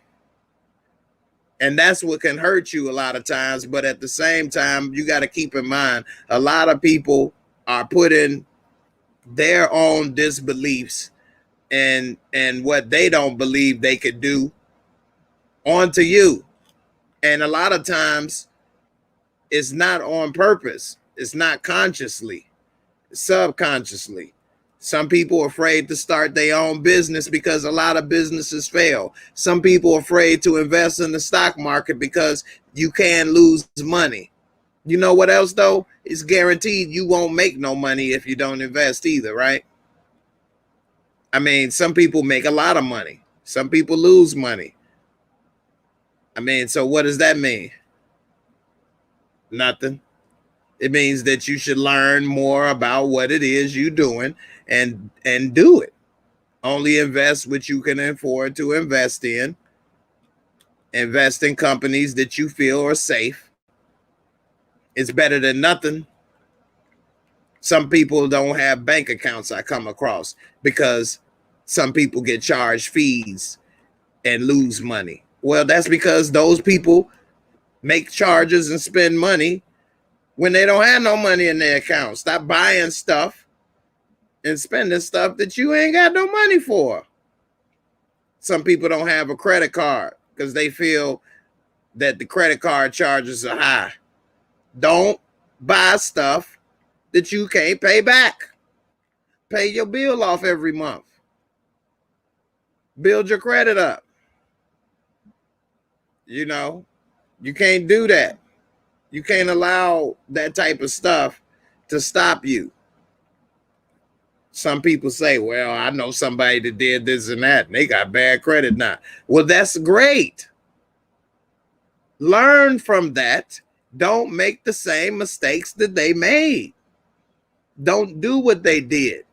That's a perfect example of how to move forward. Exactly. It ain't, I don't let them hate. I'll just let that be motivate. Like Bobby Boucher, that tackling fuel. I use it as tackling fuel. Tackling fuel. Mama said it's in the medulla oblongata. That's why they ornery. That's why they so ornery. Exactly. Sally Ann, thank you so much. You know, I appreciate it, all the support and everything. Thanks for, you know, the support on the super chat. You know, I try to do everything I can, and so every little bit helps. And thank you so much for the support. And other people, whether it's $1 or more, every little bit helps. We all can come up together. We all got to support each other. I mean, if somebody could get knowledge or get entertained for a couple of hours, I mean, what's $1? If I was sitting there with you and I said, hey, can I get a pop? You got a pop. You got a bottle of water. Would you give me a pop? Would you give me a bottle of water? I mean, that's $1. I mean, what? Swipe Lee, that's a good question. That's something I would have to talk about on a Wednesday show. It's really detailed and long. And also I'm working on something where I'll be able to like mentor people and help people. I need to contact them back. But, you know, you have to be consistent. That's one thing. You have to be consistent. So if anything, you just got to be consistent first and foremost. You know, everybody know I'm going to be here every Friday, every Sunday. My members know unless something happen, I'm going to be there every Wednesday. You know, people know when certain shows come out, I'm going to do my best to do videos about it, which also reminds me, I got a video about the Chi. As soon as we done with this live, I'm going to post it. So you can check that out. Let me go ahead and post this Monique video right quick. I keep getting distracted. But I'm going to post this Monique video, and then I got One Journey come on up a little bit and talk as well. So here's what Monique had to say, and y'all let me know what you think about this. Ladies. So it took me a minute to say what I'm getting ready to say because I want to make sure I'm not saying it in judgment. And I want to make sure I'm saying it from a place of love. Y'all, some of y'all have given me the title of auntie. And I'm honored that y'all do that, right? But there are times where auntie gotta talk to her babies and say some real shit. So yesterday, I was in the airport in Atlanta because I'm in Jackson, Mississippi now at Chuckles Comedy Club, right? And we got 3 shows tonight. We got a matinee at 5:30, then we got 7, then we got 10, right? I'm excited. I always love going to the stage. So when we got to the airport yesterday, I was excited, like, all right, baby, let's go get him in Jackson, Mississippi. And as we began to walk through the airport, I saw so many, actually too many to count and too many for me to tap. But I saw so many of our young sisters in head bonnets, scarves, slippers, pajamas, blankets wrapped around them, and this is how they're showing up to the airport.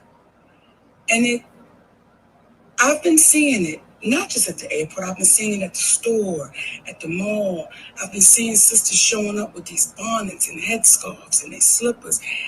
And the question that I'm having to you, my sweet babies, when did we lose pride in representing ourselves? When did we step away of let me make sure I'm presentable when I leave my home? Hey, my sweet babies. So, it took me a minute to say what I'm getting ready to say because I want to make sure I'm not saying it in judgment. And all right, so what do y'all think about that? It was starting to repeat. I agree. Why are people going outside wearing pajamas? It just don't make no sense to me, and it's not about being comfortable. Like, be presentable. You never know who may see you. You never know what opportunities may come your way. I went one time to this business and ended up getting hired on the spot. I didn't go there trying to, work there, but the opportunity came and I ended up talking to them and I got hired there. So you never know what may happen and what may come your way. Always be presentable. You only get one chance to make a first impression. And just like dudes walking around with their booty cheeks hanging out, but then got a belt on, but then be holding their pants in the front with their right hand and walking around and got on 2 or 3 pair of boxers and shorts and all of this. This is stupid. This is stupid. Why you got a belt on, but it's on your thighs, so it don't work, and you pulling it up? Don't you know that that's also rooted in slavery? When people would look and dress nice during that time, they would take their belt off so that their pants fall down and don't look as presentable. Because when you don't look as presentable, it's unfortunate, but people don't take you serious. And why would you want to be that way? Why would you want to be looked down upon? No, it's not right, but it's what happens. So, whenever I go out, I try to look my best. Not to say I put on a tuxedo, but you don't have to have name brand this or that. You could just put on nice, clean outfit, So, and especially at the airport, how are you getting on the airport with pajamas on and a blanket wrapped around you like you just rolled out of bed? This don't make no sense. So yeah, you seen some celebrities at the airport. See Whitney trying to get chose. You cheating on me? You pulling an Emmett? Everybody said I was too nice. I guess y'all right. I'm just playing. All right, One Journey, how you doing, sis?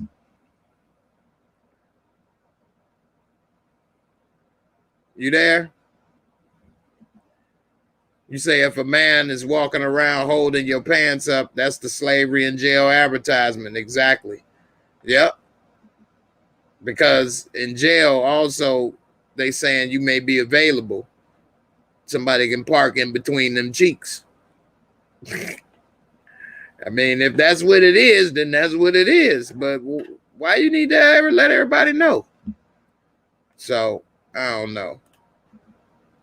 One Journey, you there?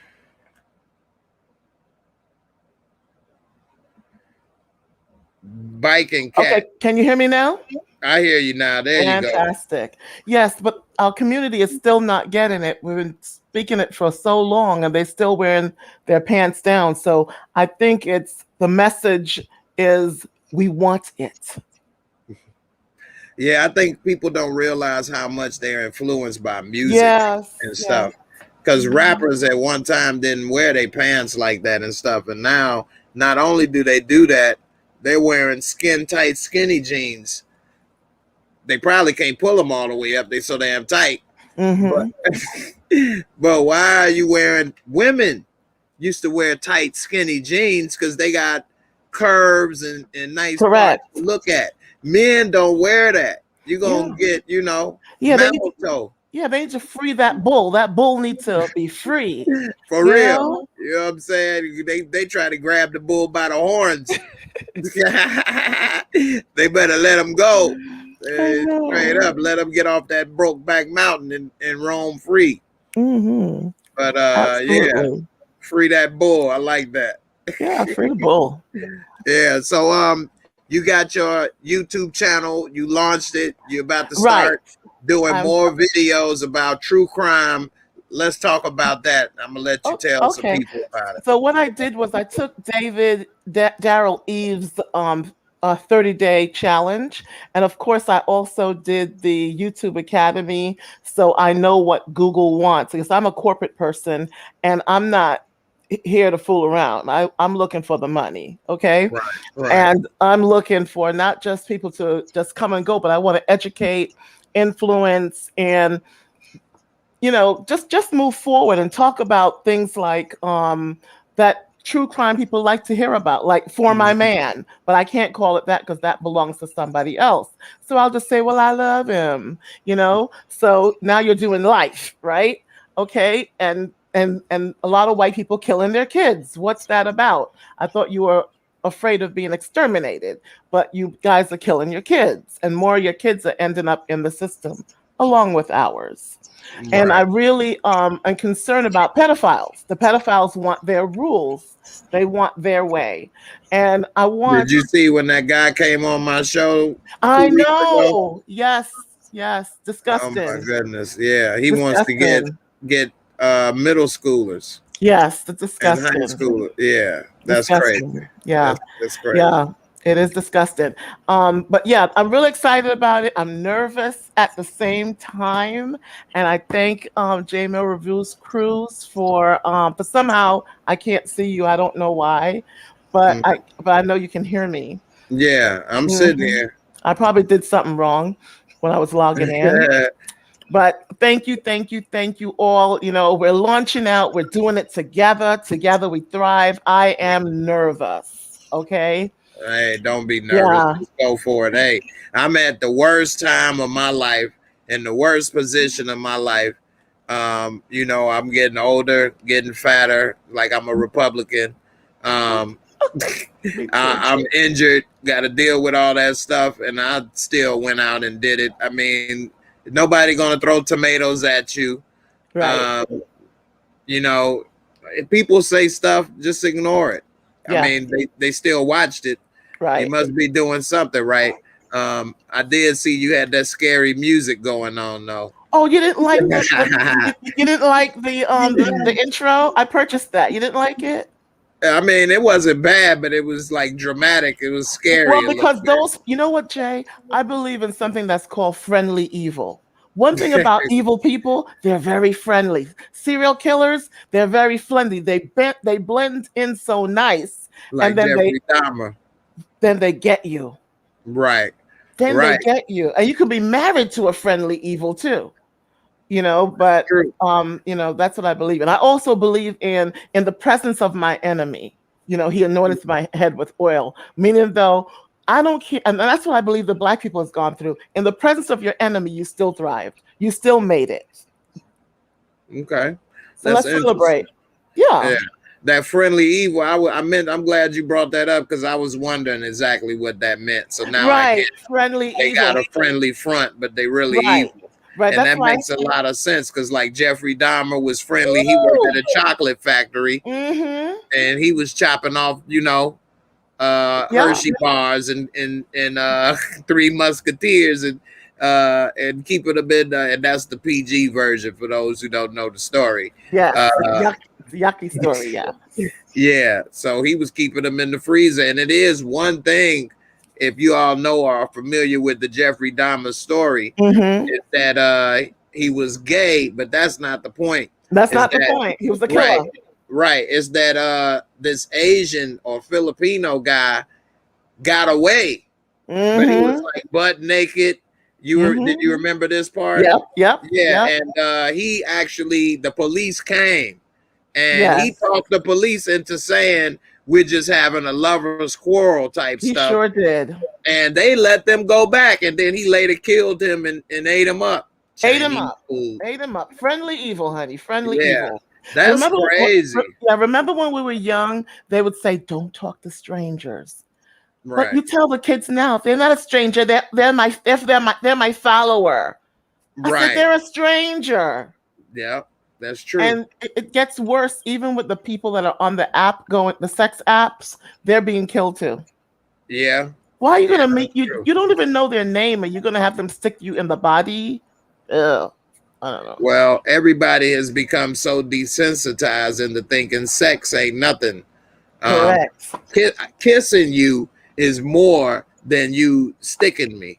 Yeah, that's weird. That's Isn't more it? intimate. So people would rather, take it all kind of ways, but you try to kiss me. No, that we ain't on that level yet. Go on and hit this from the back, but I ain't gonna kiss you. Wow. That's deep, huh? Deep. Yes. That's deep. That's deep. And I think that when I was younger, I would have never agreed to this or thought this, but music and movies and stuff really are influential. Yes, they are. Yeah, because everybody is like, I'm about to get this, I'm about to get that. Shout it thick, let me hit this, swipe left, don't trust this, don't have this, that or whatever. And it's mostly in our community that this stuff happens. You don't see other communities, Hispanic community, Asian community, all this stuff doing this stuff. And of course, I think this is done purposely because it is rappers and people out there with positive messages, but they don't, and it's good music, but they don't get the same play or, publicity as people with the messages that aren't positive and that are destructive. So that's messed up. But I think the best thing we could do to combat that is, educate your kids from the jump about this stuff and let them know, the truth about the world and stuff as early as you can and talk about it. And they won't hear it or see it the same. I won't say they won't listen to it, but they won't be influenced by it the same way. Because Jay, I don't know if you watch this YouTuber. He's called DJ Small ZI2, something like that. No, I never heard of that. He has all the millionaire kids on that, black kids on that YouTube channel, every single one of them. And it's DJ, it's Smiles I2, something like that. And he interviews all the black kids. And I want to interview them too. What did you mean, like the millionaire black kids? Who all the rappers, the stars. He's called DJ Smiles. I just put it in chat. I can't, whatever. All the millionaire kids are on there, and you should learn. When they talk about certain things in their life, is everybody sipping whatever that thing is? Lean? Is everybody sipping lean? Yeah, you know what that is. Yes, the cold medicine and all that stuff mixed up. Exactly, with codeine. Yeah, cough medicine or cold medicine with codeine, and now they're doing. People don't realize that's why some of them are having seizures. They're ruining their internal organs, their liver, and all of this stuff because it tastes sweet. So they drink a lot of it, and they don't realize that by the time they're 30 or 40, they may need a new kidney.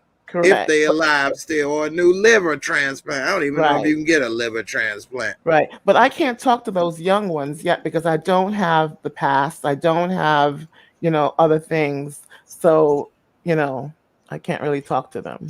What do you mean you don't have the past? Well, they'll talk to you and Shalonda because I don't have that thing past it. Yeah. Okay. But I definitely want them to want to talk to us. Because we your color, we your people. You know what I mean? But a lot of people, when they see me, I'm too dark. You're too dark to be me. So, I don't think that's what it is. But I also live in Atlanta. I live in Atlanta, so I can reach them. Right. Yeah. Well, hey, I'll talk to them, but I don't think it's about the darkness. I think that maybe they, like Monique say, they may see you as auntie. And I am. You're right. Right. And so maybe they have a problem with maybe opening up sometimes. Or relating like that. But I mean, I want to ask them the same questions. I just want them to get off the drugs. Yeah. And if you're going to be a rapper, then take it like a pro and learn to the pro way. But getting drunk and all that nonsense that happens in Atlanta on the weekend, and now you shot and I got to look at you again. So this is my thoughts on that. Okay. I think that our community is been traumatized and is so hurt that people use drugs to kind of numb the pain or feel better or get an escape, even for a little bit. I agree. I use food. Yeah. And so, yeah, we all have something. Yep. But I think that's what one thing. And so also, drug use has been made cool Yeah. by movies and music. Whereas my generation, drug sales was made cool, but we didn't think about being the user. We were thinking about being the seller. And so Yes. we were influenced as a seller. Nowadays, everybody makes songs about how they all drugged out, messed up, high, this and that. And so they make it sound cool to be high, drugged up, messed up. Man, I was effed up last week, bro. Hey, man, I was bent up over there, man. Hey, I almost, man, passed out like 3 times, bro. Hey, fam. Whereas, like, we didn't brag about it. Like, if we was drinking or smoking weed or something, we would not want to be looking stupid or talk about how we threw up or passed out or something. That was embarrassing. Whereas now that's the point, to be that way. Yes. So that's messed up. And we all wanted to be Nino Brown at a young age and be making money. We didn't want to be Pookie. No. You know, that was the difference. Whereas now they want to be Pookie. Pookie, yeah. Yeah, like, no, I was prom queen. No, we didn't want to be prom fiend. No, we didn't. In fact, when my grandson hit 13, I said to him, your body is going to be going crazy. Everything is going to make it salute. But that doesn't mean that you pump the light bulb. It doesn't mean that you pump the dog, the cat, you know, everything. The wind will make it. It's just hormones. It is not saying, oh, I'm that way. You know, I like dead cats. Right. You know, exactly. But somebody's got to be able to let them know that it's hormones. Yeah, that's true. And it's not going away. Yeah. And also, to make a little more point, back when we was younger and Nino, we knew that you could go to jail or it was something bad too. Correct. So we weren't delusional. We knew, okay, we don't want to get killed or go to jail. Being Nino is a dangerous job. Correct. But we wanted to do that versus be the user. Right. You know? And what I wanted to do on my channel was, A, this is what the Bible says, don't kill. B, this is what the psychiatrist says, oh, you had a bad day, you had a hard childhood. And then C, this is what the law says, life, buddy. Right. That's penalty. That's evil. That's true. That's true. And one thing I never wanted to do was come up by bringing other people down. There you go. You know, so like selling drugs. If I made a lot of money selling drugs, you know, depending on the drugs, I mean, weed ain't the same. But if you was selling like hard drugs, you know that you ruining somebody, helping that person ruin their life. Correct. Like, if they gonna take the drugs anyway, you don't have to be a part of it. Right. That's especially what happened in Bumpy's era. In Bumpy's era, you know, they wind up taking everything over. Yeah, and that was with heroin, the most powerful street drug out. You know, so although he wanted to do a lot of things for his people, at the same time, on the other hand, he was destroying them and taking all the wealth out the neighborhoods. And so, you know, that's messed up. So definitely, yeah, that was biking cat like that Pookie. Wit, she say she didn't know lean was still popular. I'm glad I'm older. I never took lean before or any of this stuff, because also we knew you don't get high on your own supply type stuff. Right. We learned that. Yeah. So like weed and alcohol is actually more than enough to make you feel whatever way you trying to feel. Right. And also weed.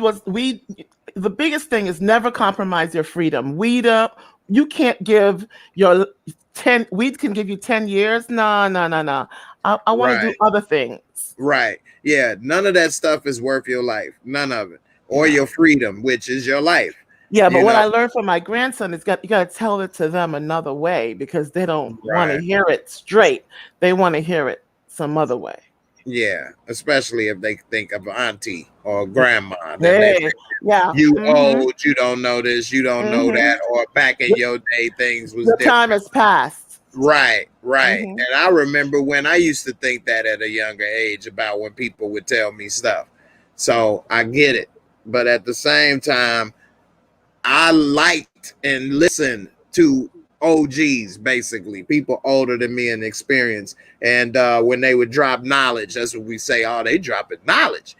But we would listen in my day when people would tell us stuff. Not to say as soon as they told it, I would stop and go and find a new job or go do this. Like, but we would still listen. It may take time for us to do something.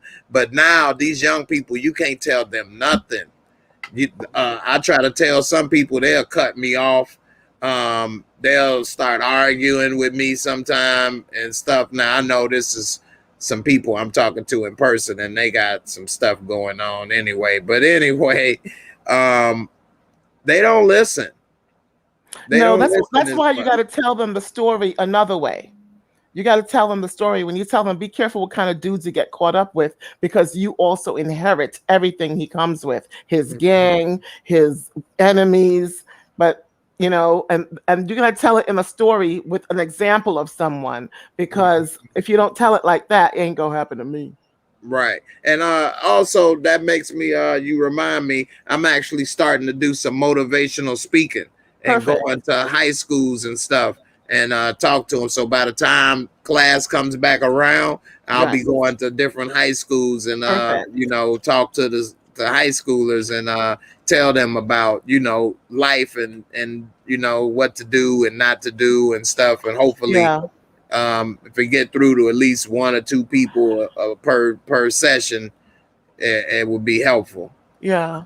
So you got to have something that they respect nowadays too. Exactly. Whether Exactly. you got to be rich or Right. have a little something that they Right. admire or whatever, otherwise they're Right. going to discredit you. Right. You And know, and when you tell their other rapper friend's story, you got to tell it a certain way, because they've already idolized some of the rappers that died already. right, So you got to say it in a way, that they have respect. And say, what would you do? How would you have right, played it out? Because yeah, they're gone. They're gone. Their music yeah, is gone. They're gone. right, right. I used to smoke cigarettes, but I Hmm. stopped smoking cigarettes when I was 18.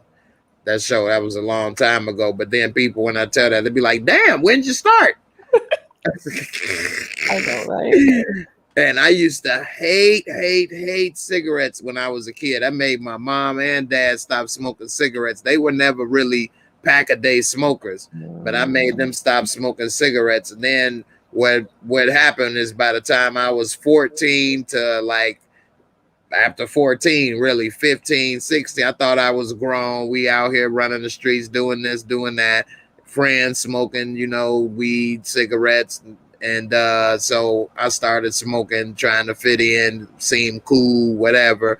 And so from about maybe 16 to about 15, 16 to 18, I used to smoke cigarettes all the time, like almost a pack a day. Pack a And day. yeah, I know, at such a young age. And what happened with me, I was kind of lucky in a way, because when I was working this job downtown Chicago, this is when you could still smoke in buildings. And we used to smoke in the break room all the time and be smoking with the girls. It's like a social thing. And, girl need a cigarette or something. You give them a cigarette. Now you got a little way to start up a conversation and talking and whatever, this or that. And so I was smoking, and I had just bought a pack of Newport shorts, which also, why is the black community targeted with menthol, the most deadliest cigarette? Yeah, yeah, the most deadliest. Yeah, and it got the backwards Nike sign. What's that all about? And we went for it. We were Yeah, baited, and we went for the bait. Why yeah, do we always go for the bait? But I let me tell you know. something. When it comes to crime, there's a whole lot of white folks out there doing it. Oh yeah, oh yeah. Ooh, I mean, crime doesn't discriminate. ooh, It doesn't discriminate. But ooh. I used to smoke Black and Milds too. I used to say I'm gonna smoke these so I could stop smoking weed or stop smoking Yeah. cigarettes, which was just as bad, if not worse, because that's a cigar you're not supposed to inhale. And that little cheap ass filter is not even a filter, it's just a plastic tip. But anyway, those are disgusting. I remember one time I tried to roll some weed when I was younger in the Black and Mild paper. I threw up. That was so nasty, so disgusting. But I was dumb and young. But anyway, make a long, well, it ain't that long a story, but make it shorter. I had got the pack, and while I was walking with my friend that I work with, I was smoking, and I don't know, it just made me feel so sick, so dizzy. I thought I was about to like fall on the floor while we was walking, but you know, I gotta keep it cool. I can't let them know, never let them see you sweat. So I was like, here, man, you want this? He was like, yeah, he was happy to get it. I barely had that much. I don't know if it was an early morning head rush or what, but I gave it to him. And so as we walk and he's steadily talking, I couldn't almost, I don't know what it was, but I thought I was about to pass out still. So I said, man, here, you can have these. I had just bought them and I only took one, and that was the one I had just gave him. He like, what you mean? I was like, man, you can have them. I'm going to quit. He like, yeah, right. And I had never smoked another cigarette again. I had quit.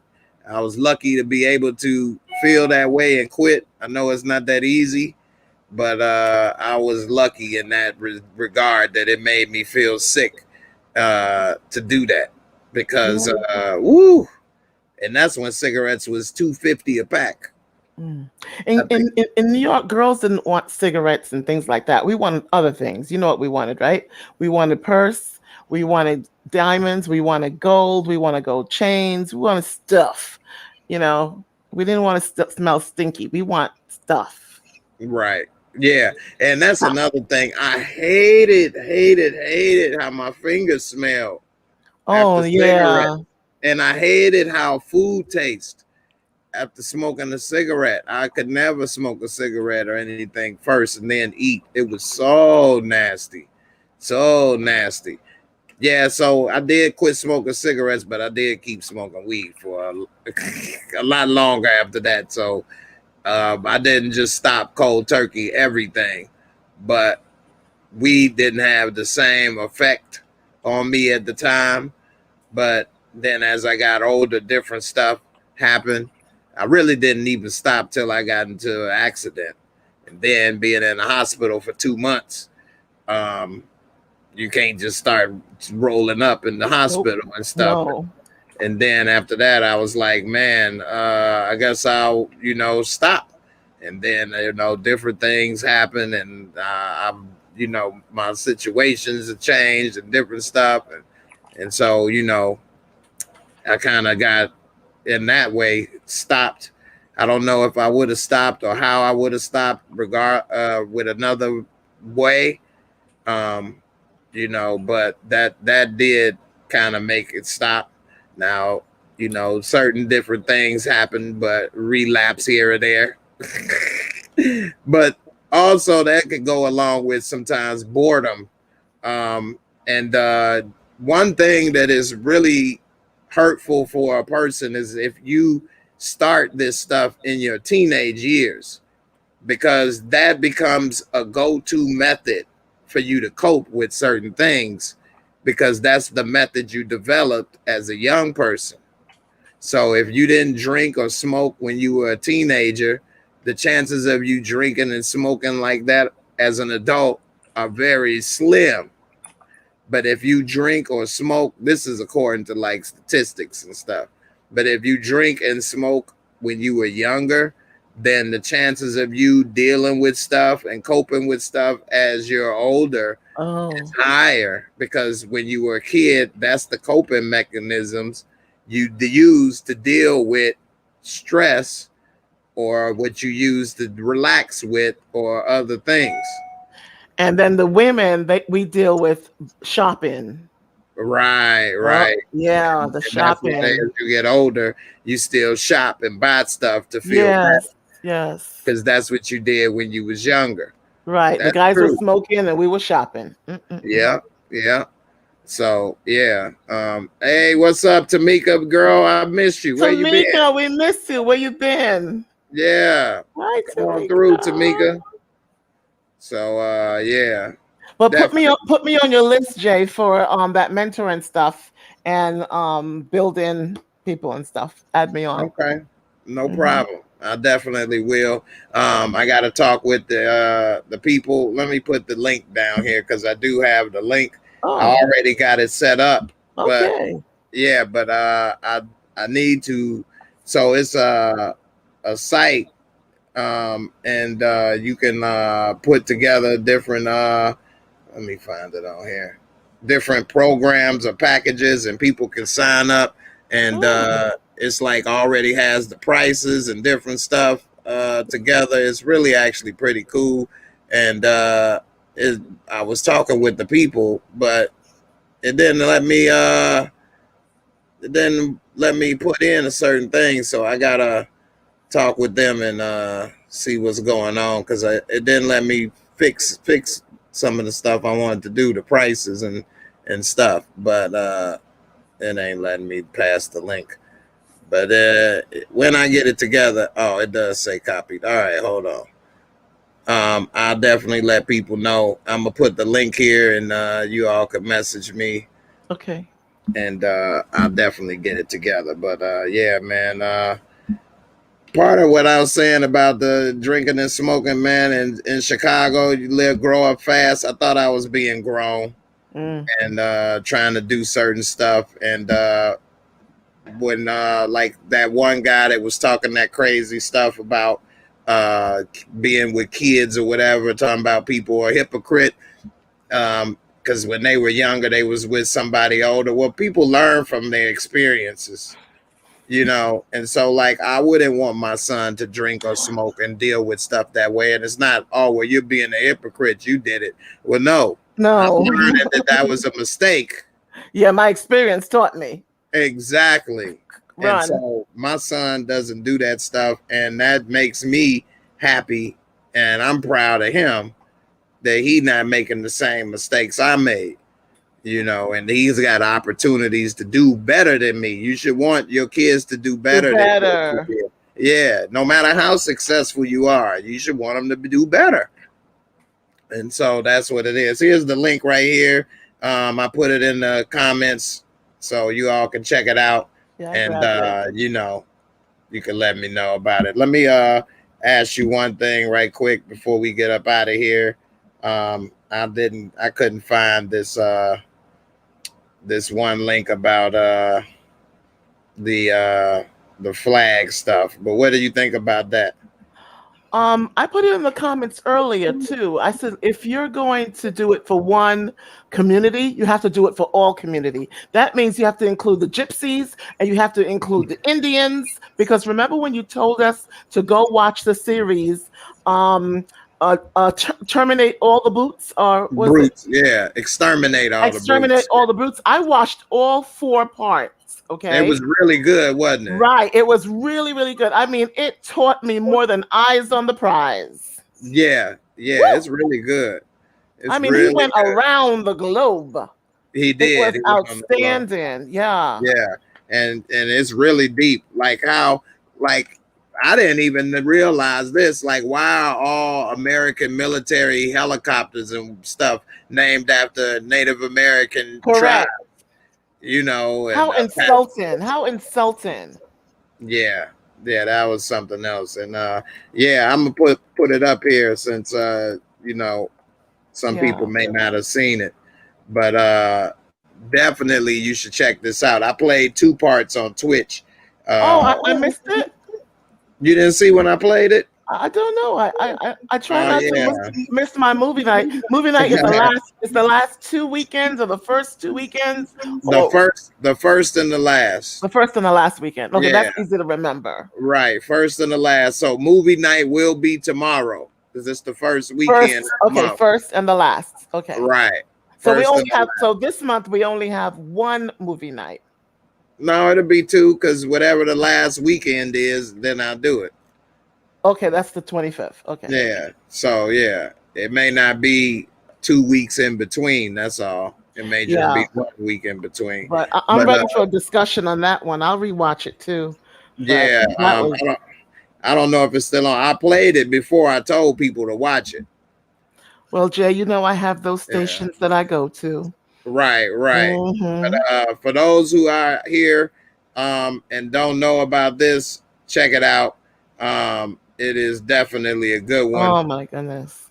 He breaks it down. I know some people was talking about his voice or whatever because he is a foreign guy. He's foreign, Right, but but we all are foreign. That's what right, the Indians want us to know. You don't belong here either. This is my land. You're talking about where am I? Go home. What do you mean yeah, go home? You go home. This is not your right. land either. That's true. That is true. And then they just it's just really deep, really good, It was excellent. very powerful. And you know, if y'all haven't seen it, definitely check it out. I just put the link in the description box for this as well. Um, so let me ask you this before we get up out of here. What do you think about these alien sightings that's been going on with the military? Are you familiar with hearing anything about that? Yeah, I like it, but I need some evidence. I need some. Go catch them. Catch them like you catch Right. fish. Put them in a net. Bring it back. Now Yeah, they probably wouldn't tell us if they did have yeah. contact, if they did catch them. I need you to catch it. Catch it. Right, Put it in a net. Bring it back like an alligator. And let's talk about it. right. You know. So for those who But don't don't know, kill it. Don't kill it yet. No. right. Let me turn this music down. So for those who don't know, recently it's been some leaked video from like cockpits of jets or something about them chasing down some UFO. Here's one of them right here. Mm-hmm. Now they say the Wow. Pentagon will soon publish the reports, but they got this stuff flying around and nobody can explain it. And it's I know Cocoa Butter, me and Cocoa Butter talk about aliens and stuff all the time in Area 51. Another thing to check out on Netflix is Hangar One. Hangar One is really good. It talks about a lot of this stuff too on Hangar One on Netflix. Exactly what they are. We can't explain how they moved, their trajectory. They did not have an easily explainable pattern. Huh. So anyway, they have this stuff out. They saying that they likely aren't visiting Earth, but scientists believe they're out there, and they're saying how they are searching for it. But anyway, we see something is out here flying around with technology that we can't explain, and we have military pilots and people out here that are seeing it, which is like probably the best witnesses you can have because they know how the top technology works in flight, you know, and so this stuff is flying around, and who knows what. I did one show earlier about it was a few weeks ago, a couple months ago or whatever, about if they did come with if they offered the cure to all diseases or whatever for humanity, but they wanted us to give up nuclear weapons. Would that be a smart deal? Did you see that? And if not, what would you think about that? Would you give up all nuclear weapons on Earth and trust the aliens for the cure to diseases? No. What, I don't know. what would be the reason why? Because I don't know you. I don't know you. I just met you, what, 3 days ago? You landed, and then we Earthlings don't roll like that. We need history. No. That's true. That's true. And for those who aren't familiar, have you ever heard of a book called "Behold the Pale Horse"? Yeah, I heard of that. Yeah, you taught us that before, Jay. Remember? I probably have. Yeah. I don't remember, but I may have. You know, I guess to talking. Yeah, and you also sent us to Amazon. Remember? Yeah, and yep. So if you all aren't familiar with it, I just typed it in on Amazon. I actually can get it for an audio book for free. They changed the cover a little bit. Behold the Pale Horse is one book that's got a lot of interesting stuff in it. I don't know if it's still it's the out. same. It's still there. Well, I don't know if Okay. it's the same as the original, but Right. So, hey, he brought that up in this book. This book was published in the 80s. And he said that actually was a scenario that happened, but the military said no, because if we did, we wouldn't be able to defend ourselves. And so, I don't know. I'm not saying I would do it either. I remember we talked about it, and some people said they would. Some people said they would. Most people said they wouldn't, actually. But a couple people said they would, but I don't know. But what would you do, Jay? I wouldn't. I wouldn't do it because if they wanted us to get rid of that, then what if they changed their mind, or what if the cures had side effects and a year later we died and wiped us all out? We couldn't hit the button and get one last tag on that ass before we go. You know what I mean? We can't. We just or what if they already know that our germs can interfere with them? I don't know. It's true. That doesn't make sense what I just said. Well, I mean, not necessarily. I mean, War of the Worlds, that's how they died, from our germs. And oh yeah, that's true. Yeah. I got it. So germs kill us. Yeah. My son, we talked about this before, and he kind of said that if they able to come here, they probably could do whatever they wanted to do anyway, so it probably don't matter. But then if that's the case, why would they want us to get rid of it then if it don't matter? They need to listen. Ever since the 60s or 50s, they've been talking about this thing flying around. They need to go catch it, okay? Right. And Whitney said that her and her mom witnessed something one night. The lights were big and bright, and all of a sudden it vanished. Now, she in Houston. It's a lot of military bases and stuff in Houston, if I remember correct, in Texas. Where's Fort Hood? Yeah. Fort Hood is in what city? Near what city, rather? Is it near Houston or something? So it's a lot of stuff going on in Texas as well. So who knows? It's crazy out here. Jazzy Jeff, you never witnessed anything crazy, thank goodness. I know that's right. I haven't either. My mom did tell me she saw something one time on the airplane when she was younger. Something popped up with some lights, and then it zipped away and vanished real fast. She said she didn't say nothing to tell nobody at the time because she didn't want nobody to think she was crazy. But she did tell me that. So I don't know. I haven't witnessed anything personally. I wouldn't want to either. I want to. You do? So let me ask you this. You are into the true crime stuff. What do you think about these people with abductions or cattle mutilations and crop circles and stuff? What is that all? What do you think that is? I have a problem with it because I need the if you're gonna go and investigate something, investigate it. You know what I mean? Like I said, ever since I'm 60 years old now. I've been hearing these forever, seeing these crop circles forever. You're the investigator, figure it out. You're the archaeologist, figure it out.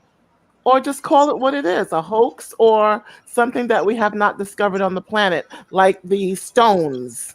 The stones that are in England, but you just can't keep doing the same thing over and over and over again, century after century. Come on, move on. Yeah. I don't think it's some sicko cattlemen. That's funny though. And the crop circles, they're pretty. They're too elaborate for a person to make. And when they do investigate it, they're broke at like halfway. Yeah. It's not broke at the bottom as if somebody stepped on it. Correct. So that's very, very difficult for a person to do, especially how elaborate some of these crop circles and are. If it was a human being, they'll be bragging. Right. It would have eventually been found out. Bragging. Yeah, plus they're done so fast Yeah. and overnight. Overnight. So it And it's would take always at longer. night, Jay. Why is it always at night? We need to stay up. Exactly. We need to stay awake, right? Right. Now I have looked into some stuff about that before, and they've had like cameras and stuff, and like this stuff, it'd be like little white balls, So pretty. little white orbs Mhm. around and stuff floating in the crops. Like Yeah. this stuff is just way too elaborate to be Yeah. done Yeah. overnight by a Yeah. human being. And if it is a message, we have to figure it out. The linguistical people need to figure out what is the message. What Right. is the message? And if Right. it's a warning, what is the warning? We've had too many of them not to scientifically say, okay, if it's a language, then let's look at it as a language. You know, Mhm. I don't think that they're doing enough. Those who say they're called to science or they're called to archaeology or historical people, because they're just too pretty. Yeah. Look at this. It's gorgeous. That's amazing. And you But can't really see this except from aerial view. Correct. And when you go closer, it's like you don't see nothing. Right. I mean, Now, you can see the indentations and things like that, but you don't see it like when you see it in the sky. Look, it looks like a window, like Apple's window. yeah, so that's fake. Microsoft. Oh, that's a fake one. Oh, Microsoft. Yeah, the other one says real. No, you was exactly right though. That's a Microsoft Windows. Sorry. So no, you good, but you probably can't see this because it's light and I don't have the screen zoomed up as well. But yeah, that says fake. So, and they showing a real one. I didn't click on the article, but they do make fake ones. But when you investigate, you can see how like the stuff is broken at the bottom versus in the middle. Right. And different things. So I don't know, man. This is very strange, very difficult to understand. They got a Trump one. I knew he wasn't from here. I knew Lord. it. It's too beautiful, beautiful, beautiful circle. It's from my people. They support me all over the galaxy. I told you, tippy top. The mission is tippy top. Jay, I have a question. What's up? Which Black company or organization is representing us in the White House or when it comes to lobbyists so we can sign up to have protection like the Jews, protection like the Asians, and protection like the American Indians? How can we get that protection? Well, the first one that come to mind, and I know you know about this, is the NAACP. Yes, I know. But it doesn't work. It's not working. No, because if it did, they've been around longer than the ones you named in America. Correct. And we still have the same issues and problems. So the leadership is either sleep at the wheel or sold out. And what happened to the rappers that were representing us? Where'd the rappers go? They too busy leaning on something. Leaned out.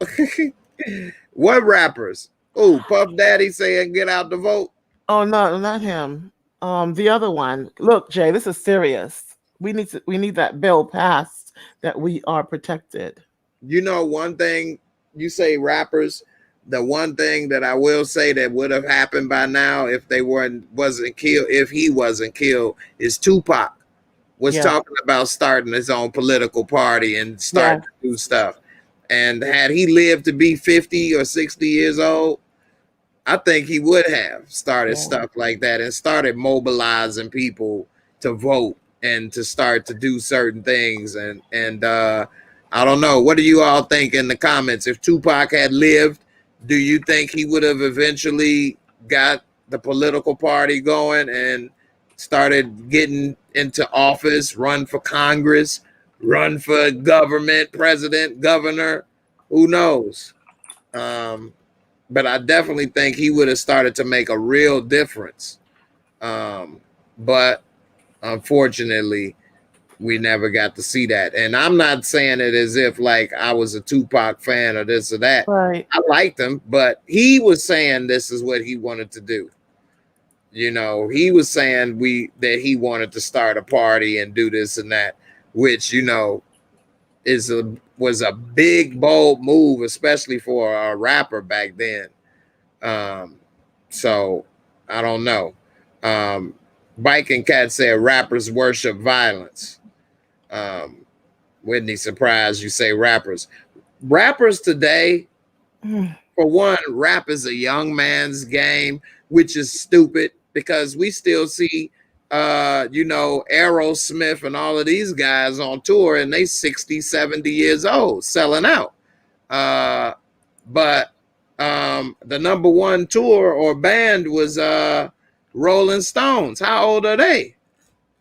You know, but rap music, once you get past, you know, in your 30s, you're considered old and people stop supporting you as much. Correct. You will see rappers able to continue on with DMX. You know, nobody gave a damn about DMX till he died. Yeah. You know, Jay-Z only is still relevant because I believe he married Beyonce and because of his business acumen. Right. You know, that kept him around because he's 50 years old. Yeah. And these young people don't even listen to Jay-Z. No. And they don't listen to Jay-Z. So I don't see, and I think only reason Kanye is still relevant is because of his fashion and stuff got him on a different plateau. Plus he makes beats, which that is different than just lyrics. Yeah. You know, so I don't know. Sally Ann said Alliance for Justice. I've never heard of Alliance. Yeah, I've already pulled them up. And we need to start getting organized so we can be ready for at least get our own bill up there saying you can't shoot us on the streets like dogs, you know, because the white supremacist says a superior does not chase an inferior, but that's not what the law says. The law says you are to pursue the criminal, not shoot them. Like the man that was in his car. He won't come out his car, so 5 police officers shoot him through the car. Right. What are you doing? Right. That's not our law. Right. And then you want to say he was in his car, but you feared for your life, so you all have to shoot at the same time in concert? Right. No, you're killers.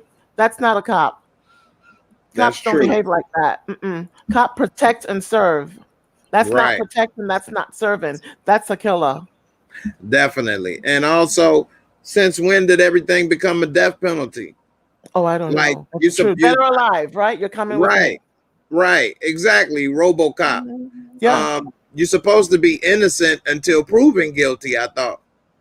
So if you're committing a crime and you get busted, you still actually aren't guilty because you have to go to court.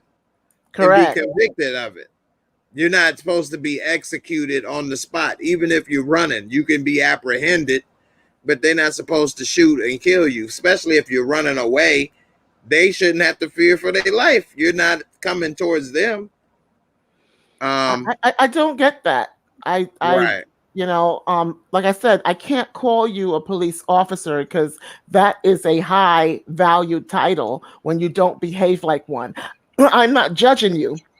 What judges you is your actions. Your actions bring about your judgment. Period. That's true. Done. Not that I'm looking at you. I can't be judging anyone. I got a whole bunch of sins I'm working on. But what I'm saying is your actions will tell me who you are. You know, friendly evil. They come in, they grin and they smile, and they have a plan for you already. And the Black community is caught. We get caught by the trap too often. We have to, you know, come together like the Jews and, you know, have the baddest army out there that, not army, but what I'm saying is we have to come together so that we can defend ourselves. Have power and defend. Yeah. Right. And are you familiar with Killer Mike? You in Georgia. I'm sure you may have heard of him. Killer Mike. Well, he's a rapper. He's older. He's a little older than me, around my age. I just pulled him up. Yeah. Yeah, he's been supporting Bernie Sanders a lot, and Lord. he's been very political. So when Thunder Guy brought him up, that's a good point though. When you were saying where the rappers, but he's not a young rapper, but he's a rapper that is trying to get some type of something going politically. But he's supporting Bernie Sanders. He's not saying let's get our own thing. Right. I need a bill in that place so that we are protected like the Asians. You can't just shoot us down like dogs in the street. We need what the Jews have, also the protection. Different groups are going to go get theirs. I want ours too. Yeah. And I don't know where to turn. Where to turn. That's true. When I talk to the reparations, when I talk to the reparations people, that's all they want to talk about is reparations. But we need protection. Right. Ooh. That's true. You're right. You shouldn't run from a cop. Period. With a gun in your hand doesn't help. But at the same time, you're running away from them, so they're not in danger. You're on a bicycle, they still shoot you down. Right. You have your hands up in the air, they still shoot you down. Right. That's true. Cocoa Butter said Mick Jagger is only 77. I thought he was 77 at least 20 years ago. I mean, 70, say he's almost 80 years old. Like, I mean, most people don't even get blessed enough to live to be 77. You can't say you're still young when you're 77. When you get old, 90. You get old, yes, at 85. Right. I know she ain't. I'm not getting on you, Coco. You know you my girl. I'm just saying, like, damn, man, how many rappers y'all think gonna get supported when they 77? People gonna be selling out to come see them perform. Like, that's crazy. That and LL they make Cool it J, killing. LL Cool J, because he's gonna say blank the police. He gonna LL take Cool his J. shirt off. LL to it because that's still hot, you know. Right. I put up this article right quick, and it was this New Jersey teacher resigning after calling George Floyd a effing criminal in class to the students. And they had to resign. For one, they shouldn't he shouldn't even be saying all this stuff to the students. Yeah. You know, in New Jersey, it says he resigned his position at Dickinson High School just 1 month after going on an anti-Black Lives Matter tirade in front of his class. Wow. The former teacher, Howard Zlotkin, was recorded making critical remarks about the Black Lives Matter movement and calling George Floyd a effing criminal, according to the Dixon High School senior, Timia Williams. His tirade was geared towards 4 Black students in the class. He said, I hear people whining and crying about Black Lives Matter, but George Floyd was an effing criminal and he got arrested and he got killed because he wouldn't comply. And the bottom line is we make him an effing hero, he told his class. You mean like we did Columbus discovered America, right. And he was busy cutting people up? True. Right. And what people don't understand is even if he was a criminal for having a fake $20 bill, that does not give you the right to kill or, you know, apply that force that he did. He was not a person that was a dangerous criminal. They treated him as if he was a murderer or a pedophile or a killer or something, you know, or whatever. This is a $20 bill. Well, some people believe he had a heart attack, whatever the case may be. Right. This was not necessary for $20. No, not for $20. No. $20. And you know what? When you live in New York, they pass all kinds of things all the time. Yes. And you have insurance for that. Your business has insurance for that. Okay? You're not losing anything. Exactly. And this you have dude insurance for that. Exactly. Even the clerk was mad because he said he should have just paid for it himself, but they was at a small convenience store and the owner would take it out of his check anytime you know, counterfeit bills came through. Yes, yes. A lot of people don't even know they have a Yeah. counterfeit bill. I A lot see of them in times. Georgia all the time, checking the bills, the Yeah, cashiers. And I knew they were going after their check because they're yeah, busy cashing. I said, no, baby, I'll just use my card. right, right. This teacher said, I don't think you can make a case. You know what, Tamia? You're full of S2. The video below contains the language, and here it is right here. And this person said, what would you do if a teacher cursed out your child? And Wow. this is what the video said. Like any other. Students say their Dickinson High School teacher gave them a profanity-laced lesson in hate. A discussion on climate change devolving into Howard Zlotkin airing his grievances. If you think I'm privileged and you know F you. At one point, yelling at one student.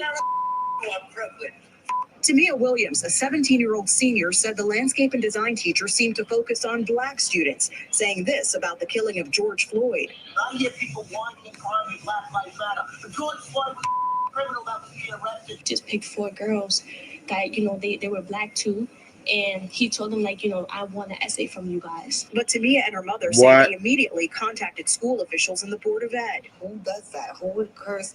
I don't even curse at my own daughter. But the family says Mama they heard cute. nothing back until they contacted News 4. To their surprise, Lotkin was back in class today and again cursing at students, telling Tamia about her refusal to do the essay. You know what, Tamia, don't worry about it. You're full of too. You know, it hurts, it bothers me. What? She was crying.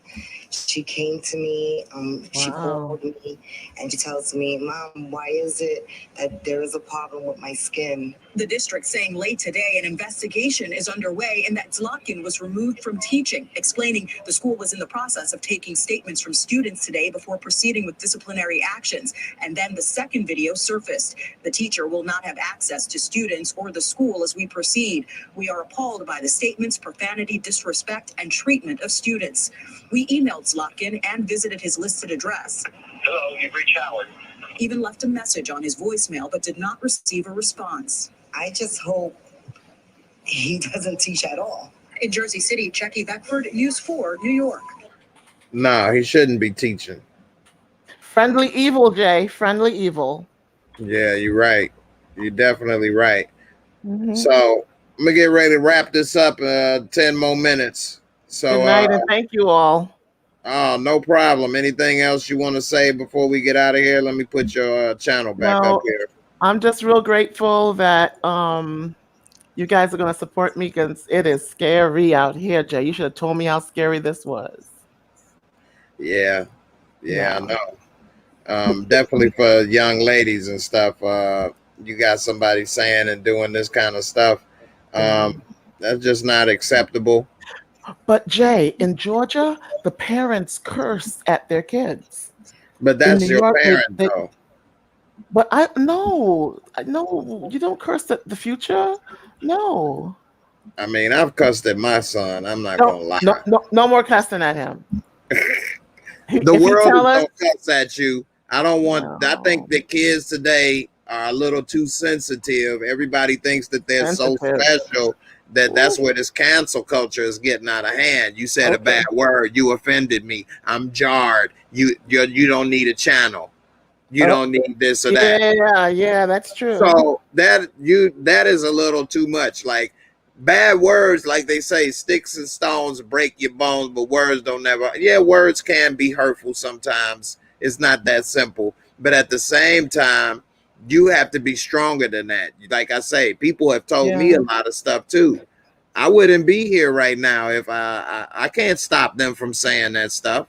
Yeah. So you have to know how to use that stuff as motivation, as inspiration. Don't cry about it. You can't change the world. And even if you make people stop or force people to do this or don't do that, you're not changing their minds. If anything, you're making them more upset. Mm.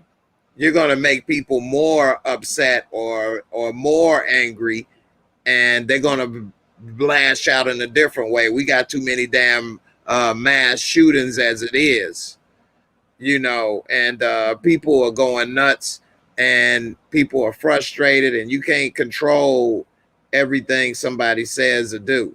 So like, you see how that young girl was sitting there crying because of that dude. My son wouldn't be crying because of him. He No, would we're have been not like, crying. screw him, this, that, and the other. This ain't Correct. right. And he wouldn't be jarred and this and that. He may have been upset because that was wrong.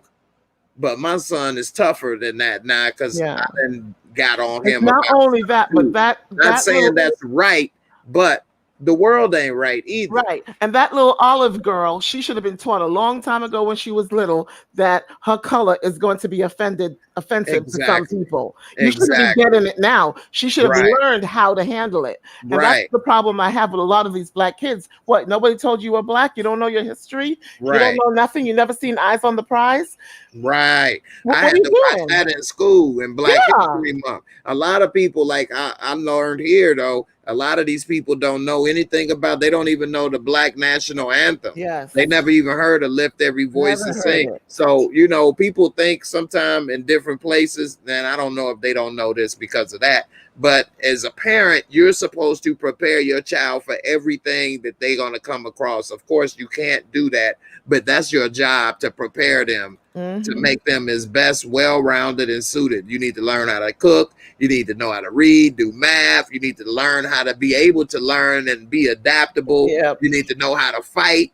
You need to know how to drive. You need to know how to swim. You need to know how to, you know, deal with adversity. That's right. You know, you need to learn how to speak up for yourself, not be scared to talk to people. And you need to be able to know how to talk about multiple different subjects for at least 10 minutes and sound educated in it. You know what I mean? You need to know how to dress. You need to know how to iron, wash it. You know what I mean? All of that stuff. So people think that they're doing their child a service because they cook for them all the time, or they wash their clothes, or they've had them in this little bubble where nobody's never called them the N-word, or nobody cusses around them, and then they go out in the world and they sitting here crying and ready to quit their job because somebody yelled at them or something. You know what I mean? Or I have so many girls come here to help me or whatever, they don't know how to cook. Well, my mama cooked, but you got a kid. So you telling me you can open them legs and drop it open, but you can't go and make some lunch?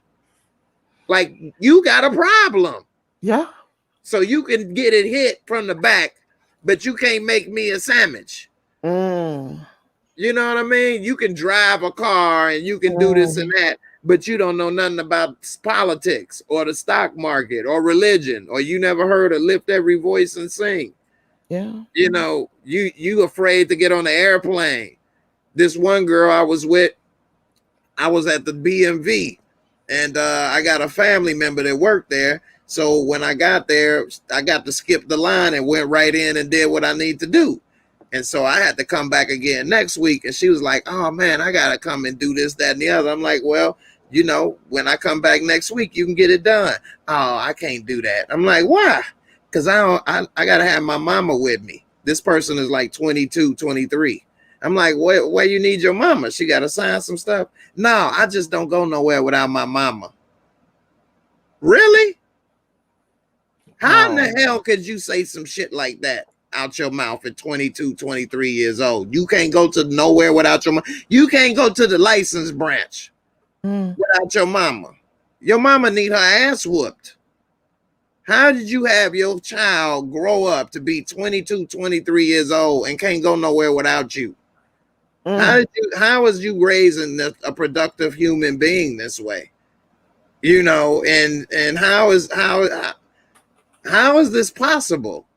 Yeah. You know, so I'll try to prepare him for as much as I can. I understand. You know, of course, it's stuff I can't do. I can't do everything. Nobody's perfect, but I'm trying to at least lay the foundation. That's why I say you have to teach them how to want to like to learn.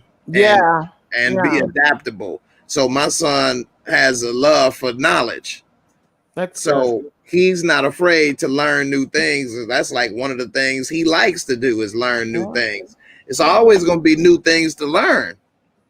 You know, if I didn't have that love for knowledge, I wouldn't have wanted to learn how to use computers.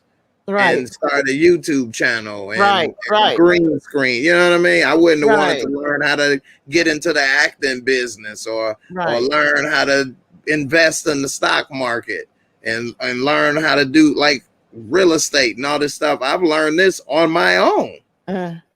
You know, nobody's taught me. Self-taught is a wonderful thing. Yeah, and most of the learning that you will have in your life is after school. You know, like when your school days are over.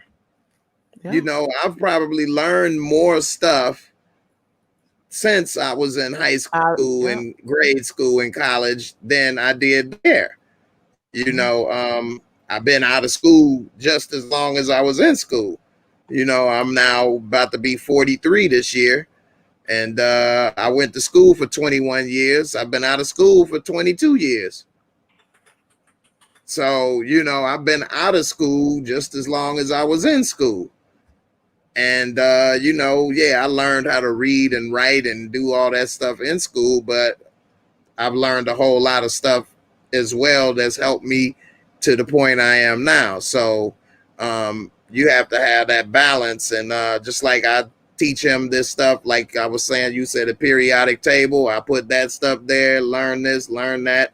He was coming telling me about helium-3 on the moon and how we should find that and do this and that and thinking. So he's thinking on a whole nother level now. And I taught him think as an owner, not as a consumer. Exactly. You know, yeah. So like if they talking about this new place has a new product or some new clothes or this or that, don't think of I only want to buy this or I only want to shop there. Correct. Think of I might want stock in this company or invest in this and get a piece because it's going to go up. Correct. And stop giving your money to McDonald's and all the little community people that's waiting for you to come by and drop your money. You want to run to the down here. They run to the what do you call that store? The gas store. You know, you get gasoline for your car. They run there for everything. I said like it's a convenience store. Hold on to your money. Why are you always giving it away? Yeah, that's true. And just so you know, like, even if that is like we all have to buy stuff, but one of the things that I did is like one of my investments that I use is Stash, where you can buy stock in companies. Stash, I'm gonna put the link here. You'll get free $20. I remember you told us that one. Yeah. So what they will do, they have a checking account. Okay. So although I still have Chase as my main checking account, I've now, when I get my money, I transfer the money I use for bills and buying stuff to Stash.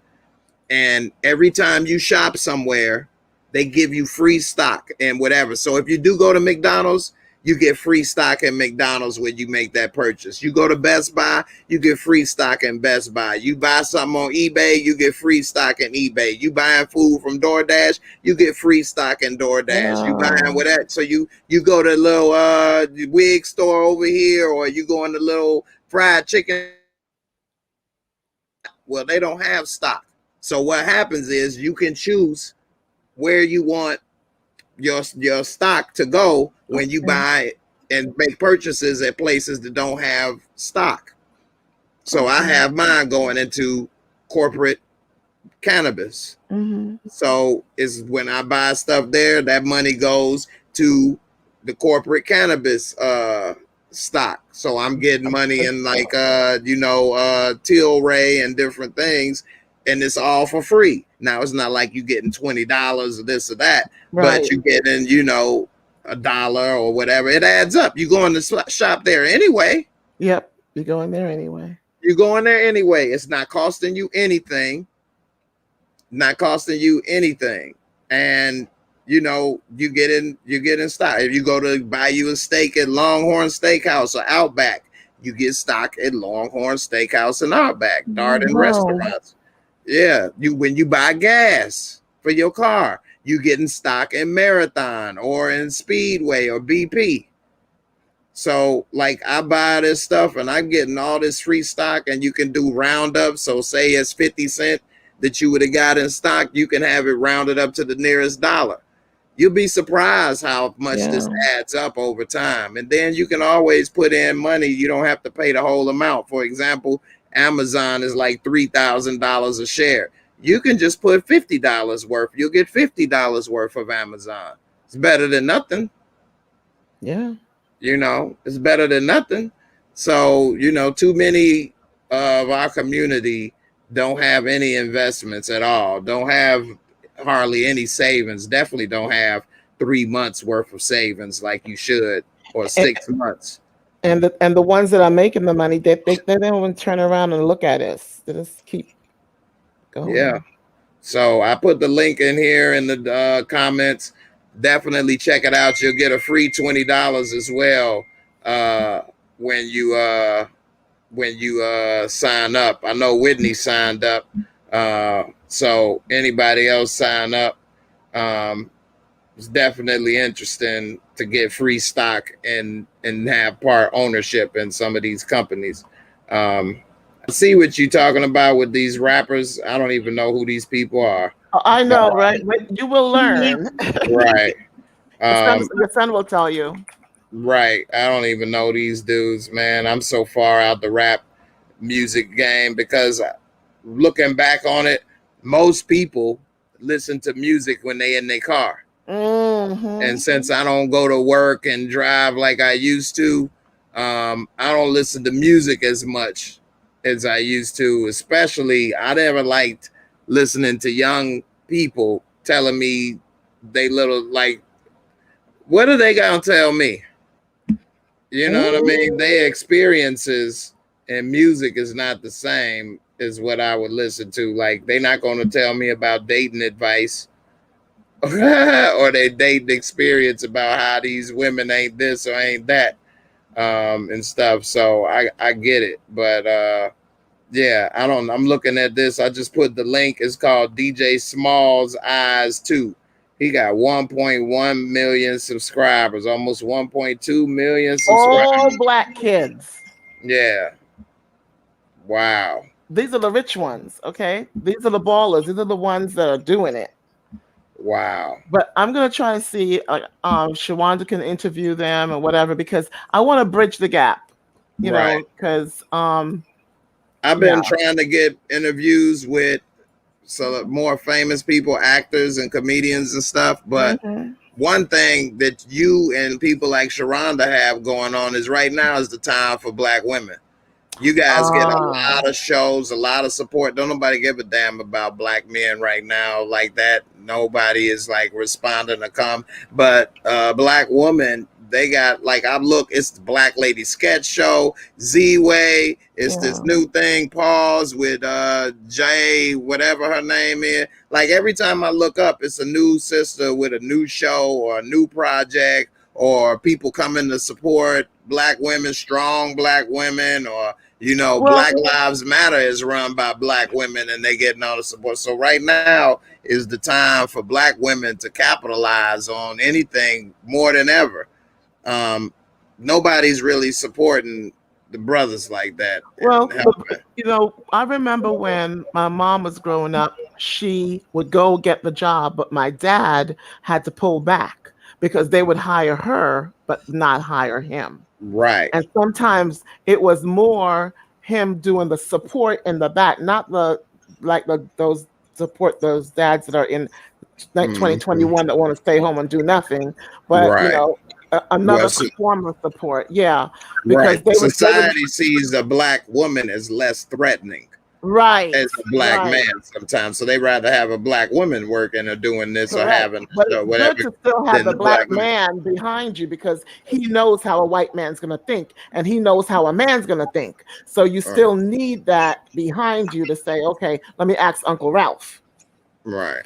Uncle Ralph. So yeah. And also I'm happy for them getting their shows and stuff. I just wish it didn't have to be one or the other. Correct.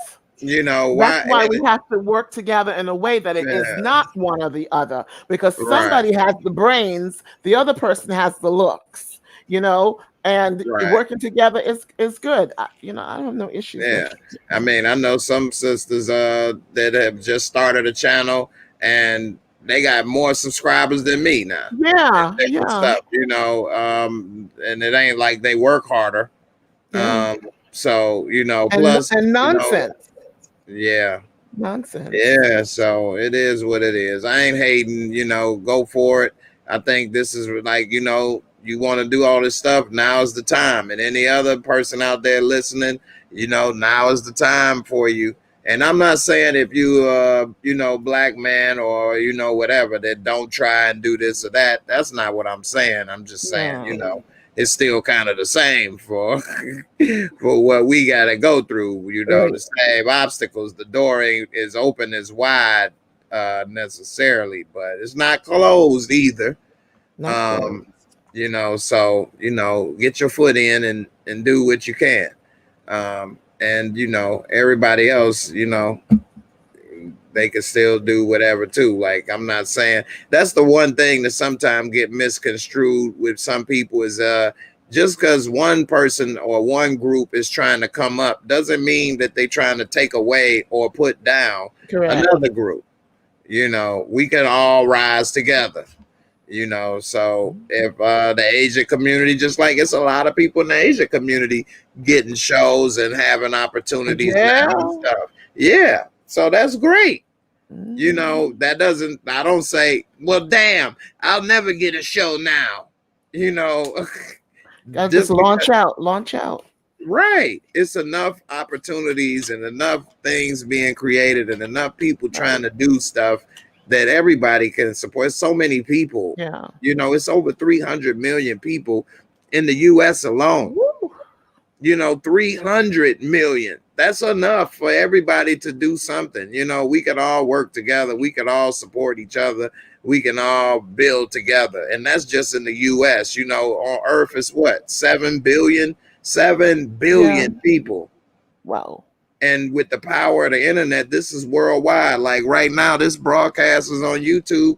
It's worldwide. When I go to my analytics, it's people in South Africa, Jamaica, all over the world watching this, you know, so I appreciate it. Everybody in the UK, all over. So you never know who may be watching, who can support, what may be possible. So, you know, like I tell people, take your shot, make the most of it. If you don't take the shot, you're never going to have a chance to win in the game of life. Don't let other people put you down. Just use that as fuel to show and prove them wrong. And every time something happens that, you know, is a negative or an obstacle, that's just going to make your story better when you succeed, because you overcame all that. So you overcome all those odds and all those obstacles, and that's just going to make, when you make it and succeed, that much sweeter. Yep. You know, so, you know, more power to you for your channel and what you're trying to do. And everybody else out there, we getting ready to call it a night. You all keep your head up. When times is tough, times is hard, don't let it get the best of you. You know, keep doing what you want to do and always make a plan. Everything that we see in this world, somebody had to think about it first and plan it out. Plan. Yes, make a plan. Make a plan. Whatever it is, somebody thought about it first, planned it out. Yes. And then however long it took, whether it was in a day or years, they put the plan into action. And Jay, that's what they're teaching us in that YouTube class. Plan. Yeah. They even taught us to drop a video and don't touch it for 48 days because the computer is busy doing its work. And by the time that analytic comes around again, you know, you're sitting there pushing things out, but you're not even giving him time to chop it up. And just different things, you know, that I'm learning that they know. And these are all $1 million channels. When I say $1 million, I mean, they making 6 figures already. Okay. And we sitting here. No, we need to know what they know. They put out one video for 48 days.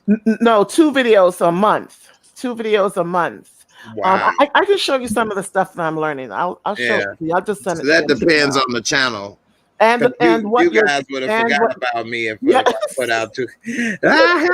Y'all be like, I guess Jay quit.